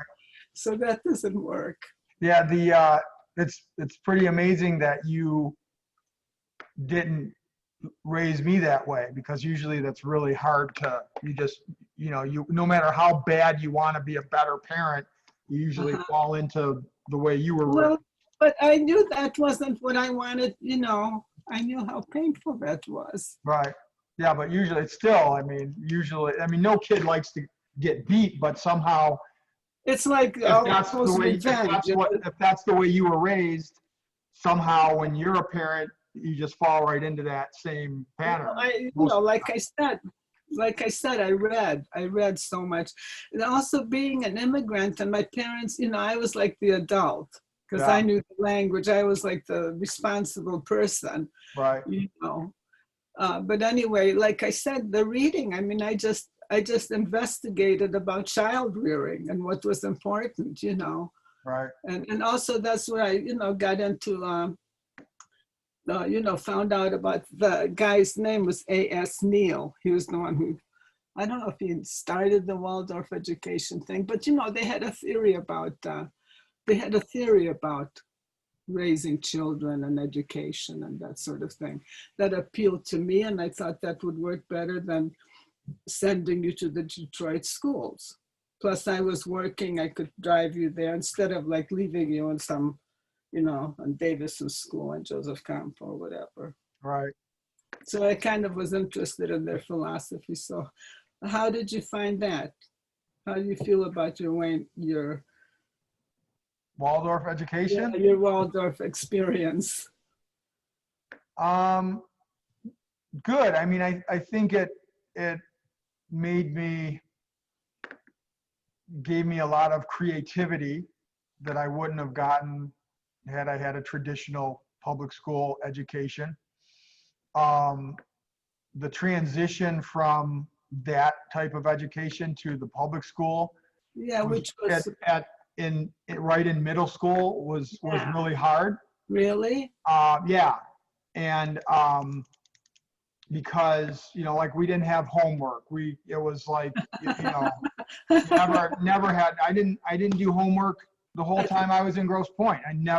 Because Waldorf never had homework. And I didn't know what homework was. I didn't know what studying for a test was. No so kidding. It's amazing. It's amazing I even no kidding made it.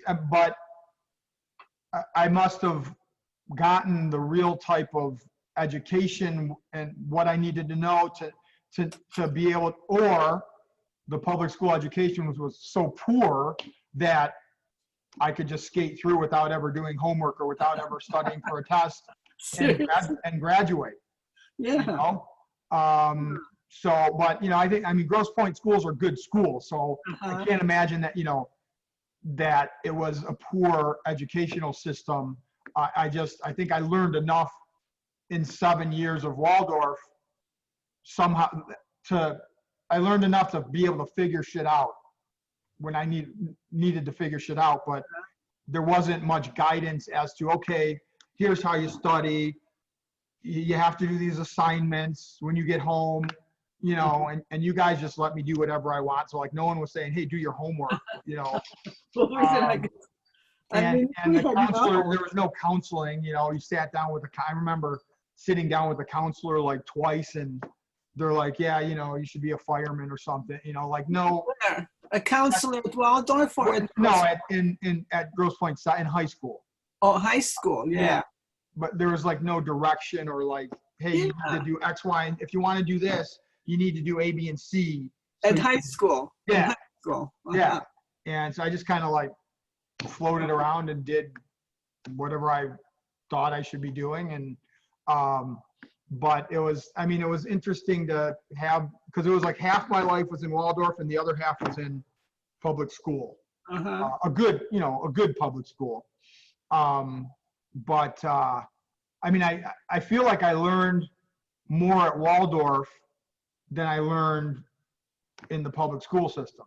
Like I don't remember learning anything in 8th grade except how to fight and drink and smoke and you know all the bad shit you learn how to do. We didn't even know you were doing that. In school. So good at covering it up. So, but I mean, you learn that anyway. It doesn't matter where you go, you would learn that, you know, at those ages. So, but you know, I think that it's definitely made me able to be more creative and confident and doing all kinds of different things and not being like pigeonholed into any kind of one type of learning or whatever. Well, this is what's weird is because, again, we didn't give you that kind of guidance, but because, you know, I didn't have that kind of guidance. Right. When those counselors must be crap. Nobody ever told me I was bright, which I was because I was in the highest level. You know, they had the classes were divided, you know, the stupid kids were at this level and the bright ones were at, you know, learning this other, that was high school, but nobody ever said, look, you've got these abilities. I never took an art class in high school. I didn't know I had any artistic ability. Counselors, I mean, how good they did, you know, and so basically being a secretary was like nobody said I could be a doctor or I could, you know, nobody suggested any other kind of avenue for me. I didn't know any better. You know, you do what, so being a secretary was like a step above being a factory worker or something, you know. Yeah. I studied shorthand. You know how weird and difficult, that's like studying Chinese hieroglyphics or something. I wonder if that's used in amazing. anything anymore. I don't know, but it is amazing how the guy invented that. It's just unbelievable. Yeah. But anyway, so, you know, I could have learned Chinese and God only knows what, but I didn't know any better. I just plodded along. I learned how to type. I learned, you know, and what they don't have in high schools anymore is like shop or home economics. That's where I learned to sew. Shop might be where you discover you have certain abilities, you know. It's like, what do they teach you in high school, or how do they even prepare you for college, or, you know, discover what abilities one has? At any rate, so I didn't have that, so I wasn't able to guide you in that way. Yeah. I only was interested in his music. Right. So, yeah, so that was, and then, okay, so then when we were living at the project, okay, let's see. We'll start with Raymond. We'll start how we met. Well, what about your high school and stuff? You skipped that. So you went to Pershing High School. Yeah, I went to Pershing. You know, we lived on Ryan Road. Pershing was down a few miles up the road. How did they start driving? Did they drive? Who? your parents? My mother, are you kidding me? My mother was amazing. She couldn't speak the language. And don't you remember, didn't she like take you guys to Dubrava? Oh yeah.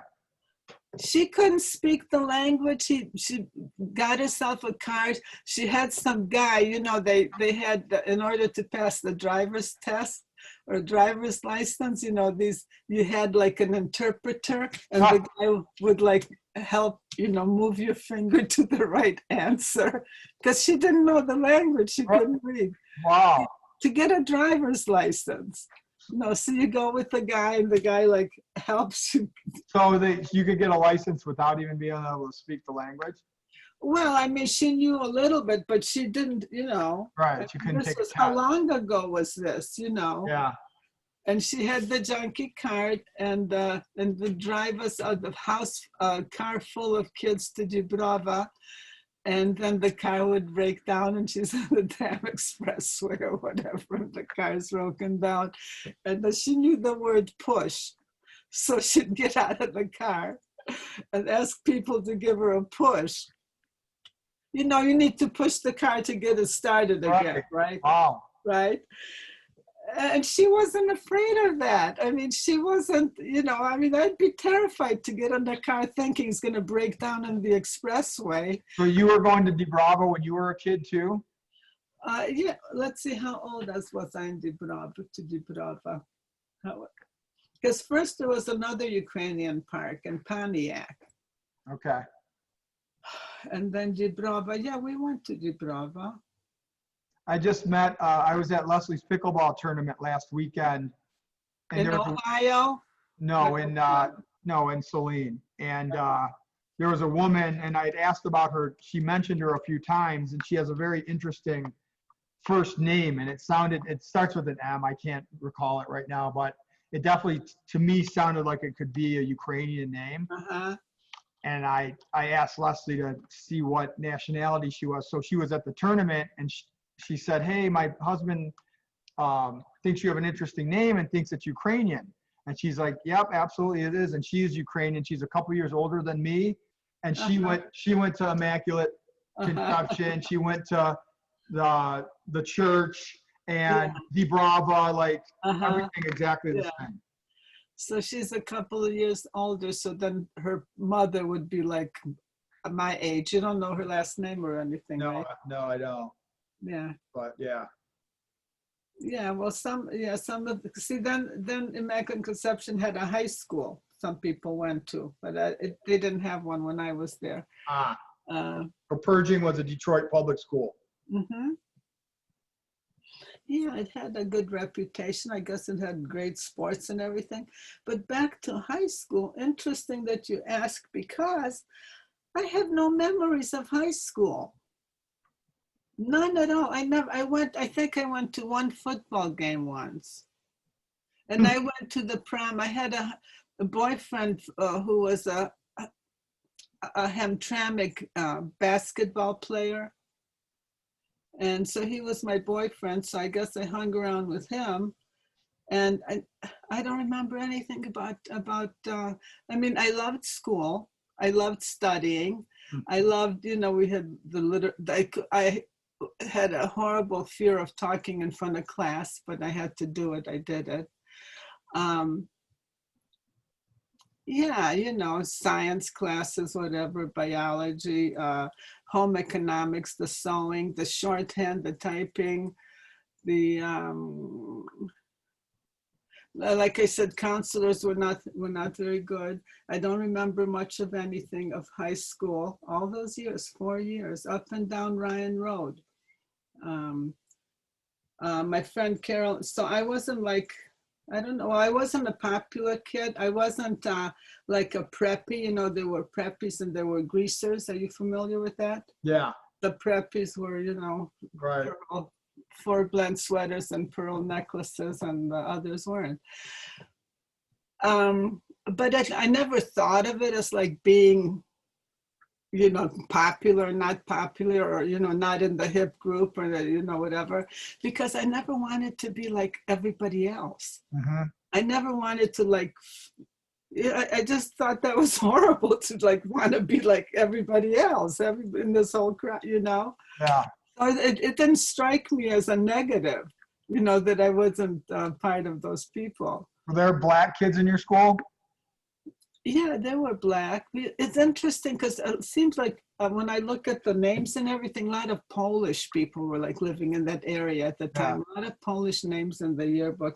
Some black kids, I don't, right offhand, I don't remember. Do you recall any like racial things going on at your schools or neighborhoods or anything when you were growing up?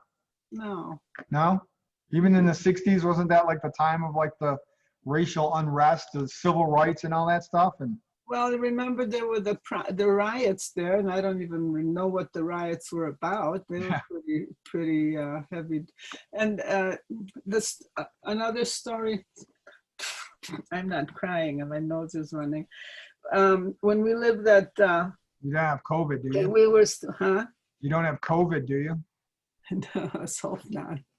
I haven't been anywhere. My God, I haven't been anywhere at all ever, for the longest time. And I don't mind because I don't know, that's me, you know. I don't feel, Right. I don't know, it's just so weird. All this that's going around me with the COVID, and God only knows, I mean, everything's turned upside down and, you know, people are going crazy. Then I don't feel any of it. I'm just sitting here. Right. Here's my view. Can you see my, I don't know if you can see my view. Yeah. The place is a wreck. I mean, and my thing is like, if I only have a certain number of years to live, do I want to spend it cleaning house? Right, I don't. right. I don't. Yeah. I don't blame you. Yeah. Oh, so of course, when we were living at in the projects, it was student housing, $35 a month. Wow. And the interesting thing was that those buildings were built by the same people, or the structures were identical to like the expensive high rises in downtown Detroit. Yeah. The name of those areas, but it was the exact same floor layout and materials and everything, except maybe they didn't have metal doors. I don't know, but you know, so we lived there, and you could look out over the expressway, apparently. So during the riots, we saw people like carrying televisions over the bridge, over the expressway. They didn't even have a car. Yeah. Steal the thing in. They carried it over the bridge. But anyway, that's so insane. But I mean, I don't remember like animosity with black people, you know. I mean, everybody lived in that building. Oh, and there were Indian people from India. Mm-hmm. And they were like horrified, you know, here they come to America, this incredible, you know, where everybody wants to be. Right. And they're stuck. We've got these horrible riots. How long did that go on for? I don't know. A weekend, a week? I don't know. No? Like what, did you just stay inside or did you go out or? Well, Ray could probably tell you. I think he had to go to work. He's got a story about the riots. Want we call him up here? Yeah, he. In fact, I wrote it down somewhere because one of granddaughter's friends asked me about that situation, and Raymond said something about. So I call him. Yeah. Okay.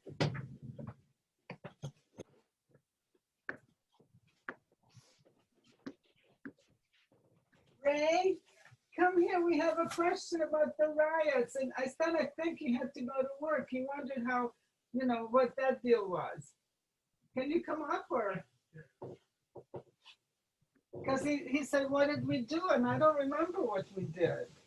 And I think, yeah, I know you wrote about it somewhere, but did you want to sit and tell him? Do you want to sit and tell him or? Yeah. He's got a story. You want to see us? Look at us, honey. Can you see us? Yes. It's a good story. It was a Sunday afternoon, and Murphy and I were at the post office, Go back. and I was riding home on the Trumbull bus. And the bus driver stopped and the other bus going south stopped the one going north to say that he had to change his route because there was some disturbance going on at, you know, Mm-hmm. 12th Street or whatever. This was in the daytime. So I got home at 3 or 4 o'clock, and I went to sleep because I had a hangover, you know. And there were sirens going, like, from the time I hit bed until 4 days later, there were sirens like all day long. Yeah. You know? So that night, the place lit up because there was a famous furniture warehouse in the vicinity of the projects where we lived, and it was ablaze. Wow. And I saw a guy driving a Cadillac convertible with like a stereo system in the back seat or whatever, you know. And so these Indian students who lived in the building that we lived in were like freaking out big time, you know. Right. And so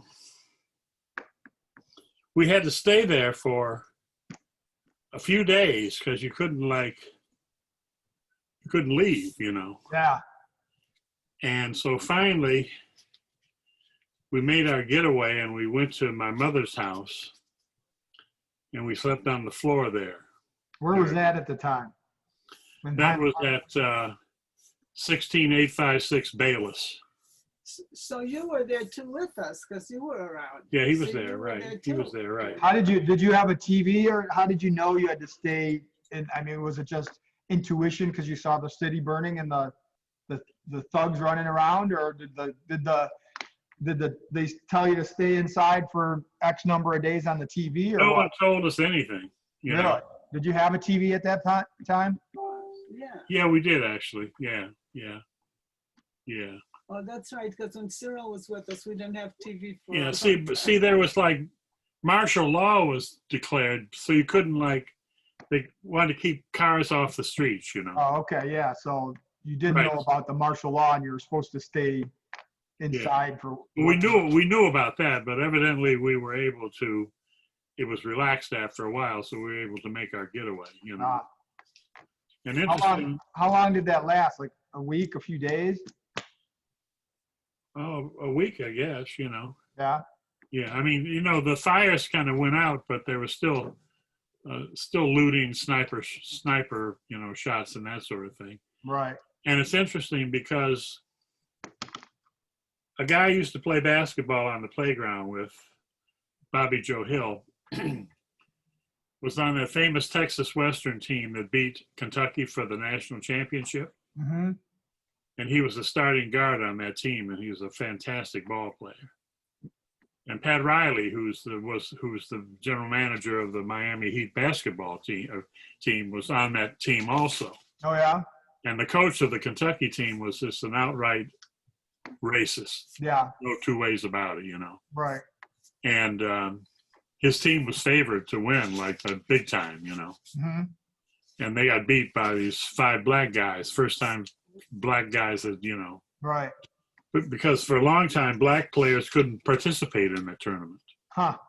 Because in the old days, the black colleges had the best players because the white colleges didn't recruit black players. Right. You know, and Yeah.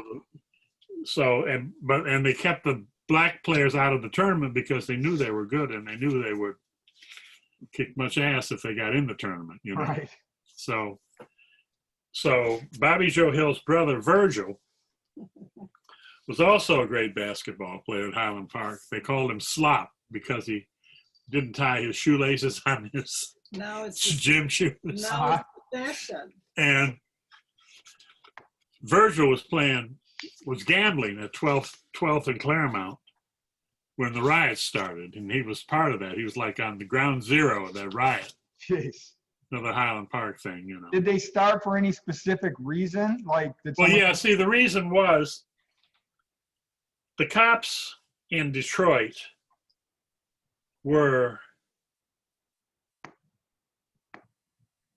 they basically busted heads in the black community. you know. And so the mafia wanted to control the numbers rackets and the narcotics and all that stuff. Yeah. And so the cops basically aided them in that endeavor. By not letting the blacks get in on it. Right, exactly. You know, so they you know, they used to harass black players for gambling and shit like that. You know, Right. because the mafia wanted all that money. You know, they want all of it. You know. Yeah. So the cops basically went and busted some heads one time too many, and broke up this gambling party, this gambling operation on 12th Street and Claremont. And that's when the riots started. And that basically was the result of years of police brutality. I mean, absolute years. Right. I mean, at that time, the police force was mostly white, wasn't it? Right. And in fact, cities used to import policemen from the South because they knew that those people knew how to deal with black people. Right. Right. You know. Yeah. So you had a lot of Southern cops in Los Angeles and other places like that, you know. Because when I was a boy, I was in grade school. And in the black community, everybody played numbers, everybody. Right. So you had these policy tickets, these triplicate policy things that you wrote your numbers down on and stuff, you know, and you gave it to the numbers guy, you know. Uh-huh. So I was out on my porch playing office with these number things, you know. Uh-huh. And these damn cops came up on our porch and started questioning me about these receipts that I was playing with. And they used to that was their job, was basically to brutalize black people. That's what they did, you know. Right, right. Huh. So pretty much the same thing that's going on today. Right, exactly, right. We haven't come very far. Right, and all of that stuff is politically orchestrated, you know. Right. I mean, it's totally politically orchestrated. And now it's easier to do because you have the internet where you can, the various factions can blast their propaganda at people and no one knows what to believe. Right. So they just believe whatever and it might not even be true. See, what people don't understand is that you have to triangulate, you know. You have to not take this internet source or that internet source. You take the source, a number of sources, and you make up your own mind about it. Right. If you're going to be tuned into Fox News or MSNBC and that's all you're going to look at, that's the way you're going to see life, you know. Right. And that's not the way to do it. And the other thing is people don't read shit anymore, you know. They don't read anything. Right. So basically they get these visual images, you know. And the philosopher Plato basically was against poetry because poetry during the Greek times was basically your Fox News outlet. That was your outlet, you know. Yeah, it's like entertainment. Right, and he said that the young people don't have the equipment to deal with the news, so they shouldn't be exposed to the news until they have developed the equipment, like the rational equipment to deal with it, you know. Right. So you have a lot of people who never develop those faculties, basically, who are, you know, news devotees, you know. Right. And think they have the news and think that they're, you know, they have the answers to problems and stuff like that. Yeah, and they get it's just a headline, and if you read the actual story, Right. You're like, that's not what the headline means at all. You know, I mean, they just try and grab your attention to have you react a certain way, but if you read deeper, if you read the whole article, that's not even right. the And headline a lot of times there is no article. It's just basically politician X said Y. Right. And that's it. And you look for what's the story? Well, he said Y. Right. Yeah. Try to find the background for it. Yeah, it's crazy. All right, Mom, where were we? Oh, you were We did got I up to explain the that riot. properly? Yeah. Among the things that I sent you, there's a long thing I wrote on the riots, basically. Okay, cool. Yeah. Thank you. and New York and all that stuff. I'm more Yeah. interesting, honey. See that? You are. More You're up interesting. there. You're up there. Your memories come back. That's good. I wrote that stuff down here somewhere. We'll make it That's up. why. Okay. So writing things down does it. You know, like what do I remember? I remember the photographs. I remember things that I have written down. You know, because Yeah. it kind of what's the word that kind of not confirms, but it. Yeah, I don't. It helps you remember. Writing things down helps you remember stuff. And let's see, what did I want to tell you? Because I can't remember stuff anymore. It's just so fleeting. You know, I get a little Right. blip and then it's gone and I can't. So I remember, okay, two things. One, why we left the project was because Raymond was going somewhere, and there was this, you know, there were the elevators and there was the staircase, and we were only 3 stories up or something. So he went down the staircase and the guy pulled the gun on him. And then he said, "Oh, I'm sorry, I thought you were somebody else." Wow. Yeah. So that kind of terrified him. But I mean, how nice of the guy to apologize, Right. you know? I In mean, this was day he a and bad guy? age, they Or- would have shot him and not said they're They'll just sorry. shoot you. Whether you were Yeah. the right person or the wrong person. Right, they don't care. Who Yeah. cares? Yeah. And the other thing was we're standing outside again, the project. I do have some artwork with you featured. So did we move from the projects to the house on Ryan? Yes. Because your parents rented that house out. They had built the house in Warren at that time. Is that correct? Yeah, and they were renting the other property. And then, you know, every successive renter, like, damaged, Yeah. did more. And that was after we moved too. They just did damage the house and stole stuff. And, you know, they stole the radiators and the stuff that was in the attic. And Right. I don't know what ultimately happened. But I remember waiting for my mother with you over in the parking lot by the expressway, because she'd pick you up, I guess, and take you to babysit. And we would be standing there singing, standing on the corner, waiting for the whatever, grandma to show up.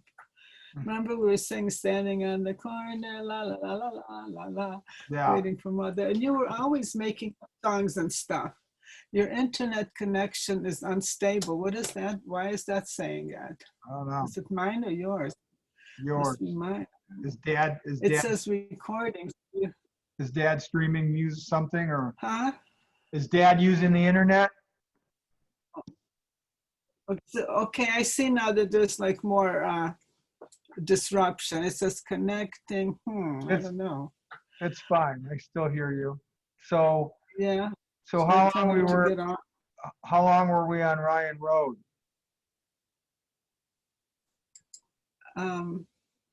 Can you hear me? I'm trying to get all this other stuff.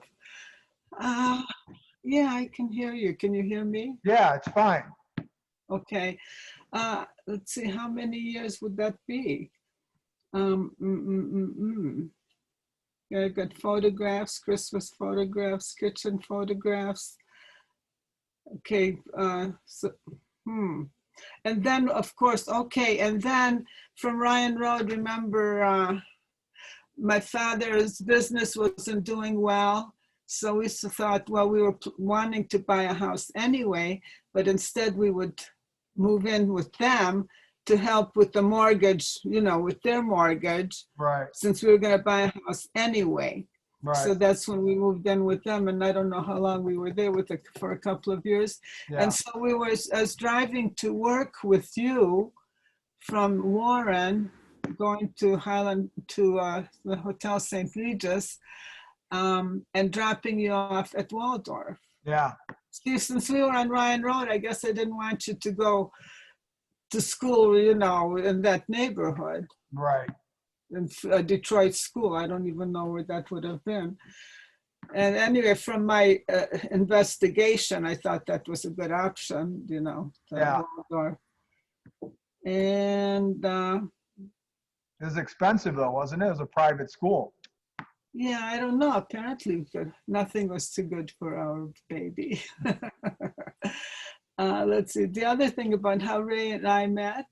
Okay, Highland Park, the Highland Park High School and the Highland Park Junior College. There was a pretty nice, elaborate building. And so I went to JC after high school in the commercial program, you know, more learning about insurance, who cares? Uh, and that's how I got the job, because even though I wasn't good at interviewing or anything like that, but my grades were always good and my skills were always good. So this counselor or whatever got me the job in Highland Park, just on the other end of the building in the psychological services department. Because I worked in a couple of different areas. But anyway, so like Ray said, we parked our cars at the back of where so it was the big asphalt thing. One end, the guys were playing basketball, and over there we were parking our cars. And so I went to get my car after work, but I never noticed him or noticed the guys playing. I had no idea he would notice me. So then when I was and I went to Wayne State because when I was working, I took a night class, an art ed night class that was like down two classrooms down. So from work, I went to this art class. And then I discovered that I was so much better than everybody in the class, you know. So I decided to go to Wayne State, and it took me 10 years to get my degree. But at any rate, so at Wayne State, I knew Bill Harris, and he somehow told me, he says, Ray is the coolest guy I know. So I thought, I gotta make this guy my guy, you know. So there was a party, because there are always parties, and we were invited to this art teachers party, or I was. So since I wanted the parties to be fun and have lots of people there, I would invite everybody to the party, in which case I invited him, and you know, I told Ray about it. Why don't you guys come to this party? And so he came with Bill Sarver and stuff. And then he sent Bill Sarver home, and I had to take him home. He didn't have a ride home. But anyway, well, we were dancing and stuff, and I was a Bob Dylan fan, and I was singing to Bob Dylan. No, no, no, it ain't me, babe. I had a drink, so I was singing. And he told me I was full of shit, because he, of course, has much more sophisticated taste in music, right? Right. And that kind of pricked up my ears, you know, like, you know, who is this guy? Blah, blah. And, you know, and then, like I said, I had the car, and I had to take him home, and he made me a grilled cheese sandwich. What else would, you know, would, you know how they say to get to one's heart through the stomach? Right. Well, he succeeded, and he's been feeding me ever since, hasn't he? Yeah. Was it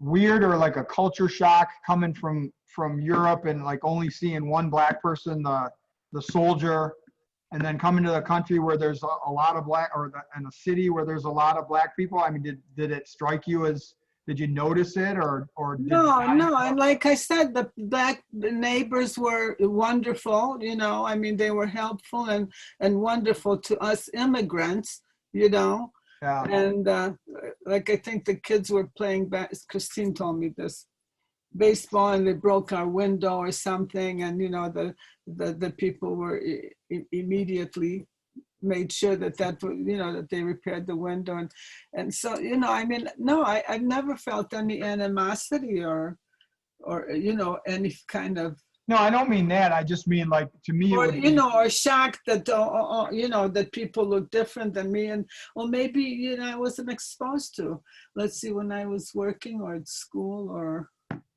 I guess it just never, no. No, I mean, a kid doesn't, there's enough crap going on that maybe one didn't pay attention to the color of somebody's skin, you know? Yeah. No, And you didn't have many friends that you knew that had to go to Vietnam, or knew anyone that went to Vietnam? And again, Cyril, as I said, my memories of the past are so sketchy and terrible. Let me, I think my boyfriend Archie, the basketball player, did, I don't know what his experience was, but he did go into the service. And I ended up writing him a dear John letter. And that was the only thing I recall, but yeah, I don't recall any horror stories or any stories like that. And like Raymond, the psychiatrist, I think all those people were seeing the shrink was to get the letter, yeah, excusing them from that. But we were against the war, you know. We were against people going out there and getting killed. And you wanted to join something or another. When we were in Grosse Pointe, you did a stint of some kind, remember? Yeah. That's my, We didn't want to. I know. That's all I ever wanted to be, was a soldier. Yeah. But that's my earliest memory is playing Army, playing with Army men, loving guns, loving everything military and war stories. Yeah, and that's like opposite. Yeah. Yeah. Yeah.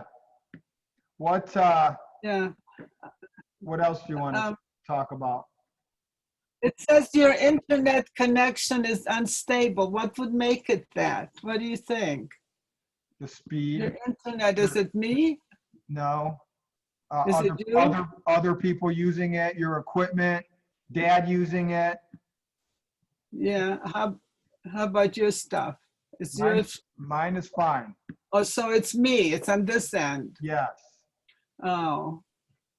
What amazes you most about society these days? What amazes me? Yeah. Oh, man. What amazes me is, and it's so trite to keep saying that, is in the 60s, we thought people were finally enlightened and educated and smart, and and I can't believe that in this day and age, we just have made absolutely no progress and are regressing. People are, they're against education, they're against science, they're against knowledge, they're against, all that stuff. And it just amazes me that humanity just doesn't, it just doesn't make any progress. Yeah. That's what amazes me. Our technology makes progress and humanity goes backwards. It's, why aren't they, and like we said, it has something to do with maybe our not having the other forces that are making human beings behave. But anyway, also, did you the IQ in the average IQ in the United States is 98. That's a lot of not smart people out there. It is. What's a good IQ? Well, 100 is average, right? It is. Yeah, 135 is pretty bright. Okay. Okay. And scientists have like higher, some guy recently, I forgot who was like near, like Einstein, you could look up what his IQ was. But, so there's a lot of not smart people out there, and they're creating all this havoc. And it's become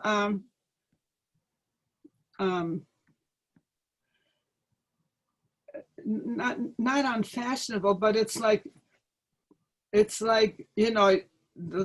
call it elitism, but you can't be smart. Smart is bad. Right. Educated is bad.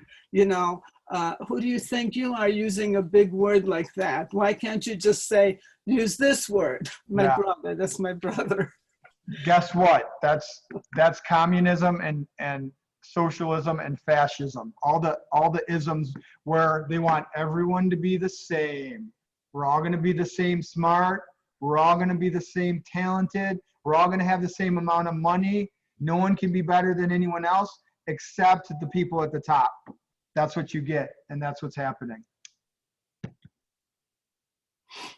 If someone has something because they worked harder, let's take it from them because they shouldn't have that.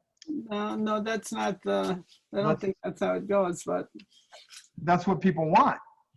That's what these powers want. They want, theoretically, they want everyone to be the same. They want it all. Because the people that don't work as hard don't want to work as hard as the people that work as hard. So let's just even, and I don't think that the people that don't work as hard want that. I think that the politicians that want the power put that in the people's heads so that they say, yeah, they should have that.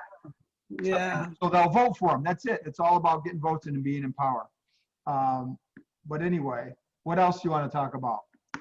Okay, let's see. You're going to ask me about advice for something. And what for your grandkids, for your great grandkids. Oh, and then I have none. I told you they never listen to. Well, if they did listen, huh? what would you want to tell them? No, nothing. It's just I remember that at one time I thought a good rule was the golden mean of Aristotle. And the golden mean, you know what the golden mean is? Moderation in all things. Yeah. I was with that at one point in my life. I thought that was a meaningful thing, but I think I applied it mostly to diet. You know, moderation in all things. Like, you know, don't eat too much of this. Just you can have some of everything. Right. You know, but you know, in terms of you know, I have no advice. Like I said before. I mean. You know, get educated, you know, be aware, learn, find out about the world, try to do what you can. I mean, there are all these other forces beyond your control. And, you know, like I said, nobody ever like gave me those skills or gave me any, you know, directions and how to go. I just had to do whatever fell, you know, in my lap. Whatever came my way, you just kind of react to it. So I don't really have great advice for anyone. That's all good. That's good advice. No, just, you know. The best advice is lead by example. So the only way people follow is they follow the examples of others that they want to emulate, or if they're smart, and hopefully you follow someone who's leading you in the right direction. I think. I mean, it's not like you can just tell someone something and have them follow it. You gotta lead by example. So, and I think you've done that. Well, we've been on for almost 2.5 hours. Okay, well, I hope to like get all this, you know, like I said, I keep starting this grandmother's journal, and a long time ago, Leslie and the girls gave me a booklet that I had filled out, and then I was going to I did transfer it, you know, I typed it up, and then I was going to, you know, elaborate with photographs and things like that, but instead it's, you can see behind me, right? Yeah. It's all good. Look at Cyril. Look at Cyril. Yeah. It's like I'm in a closet. There isn't room for both Ray and me in this room, and that's like the whole house. Well, anyway, you took a lot of time to do this. You did great. Thank you. I have to go to the bathroom. Okay. So. Yeah. But I appreciate you taking the time, and it's good to see you guys. And thanks for sharing your stories. And right, and you know, we can do this on Messenger, not necessarily on Zoom. When you call me on Messenger, There's yeah? up in the corner, there's a telephone. Yeah, but I don't know if you Yeah. can, I don't know if you can record it. I know I can Oh, record it. yeah, well, this you can record it, but if you ever want to chat, just chat, Right, and we could do it on Messenger with just, yeah.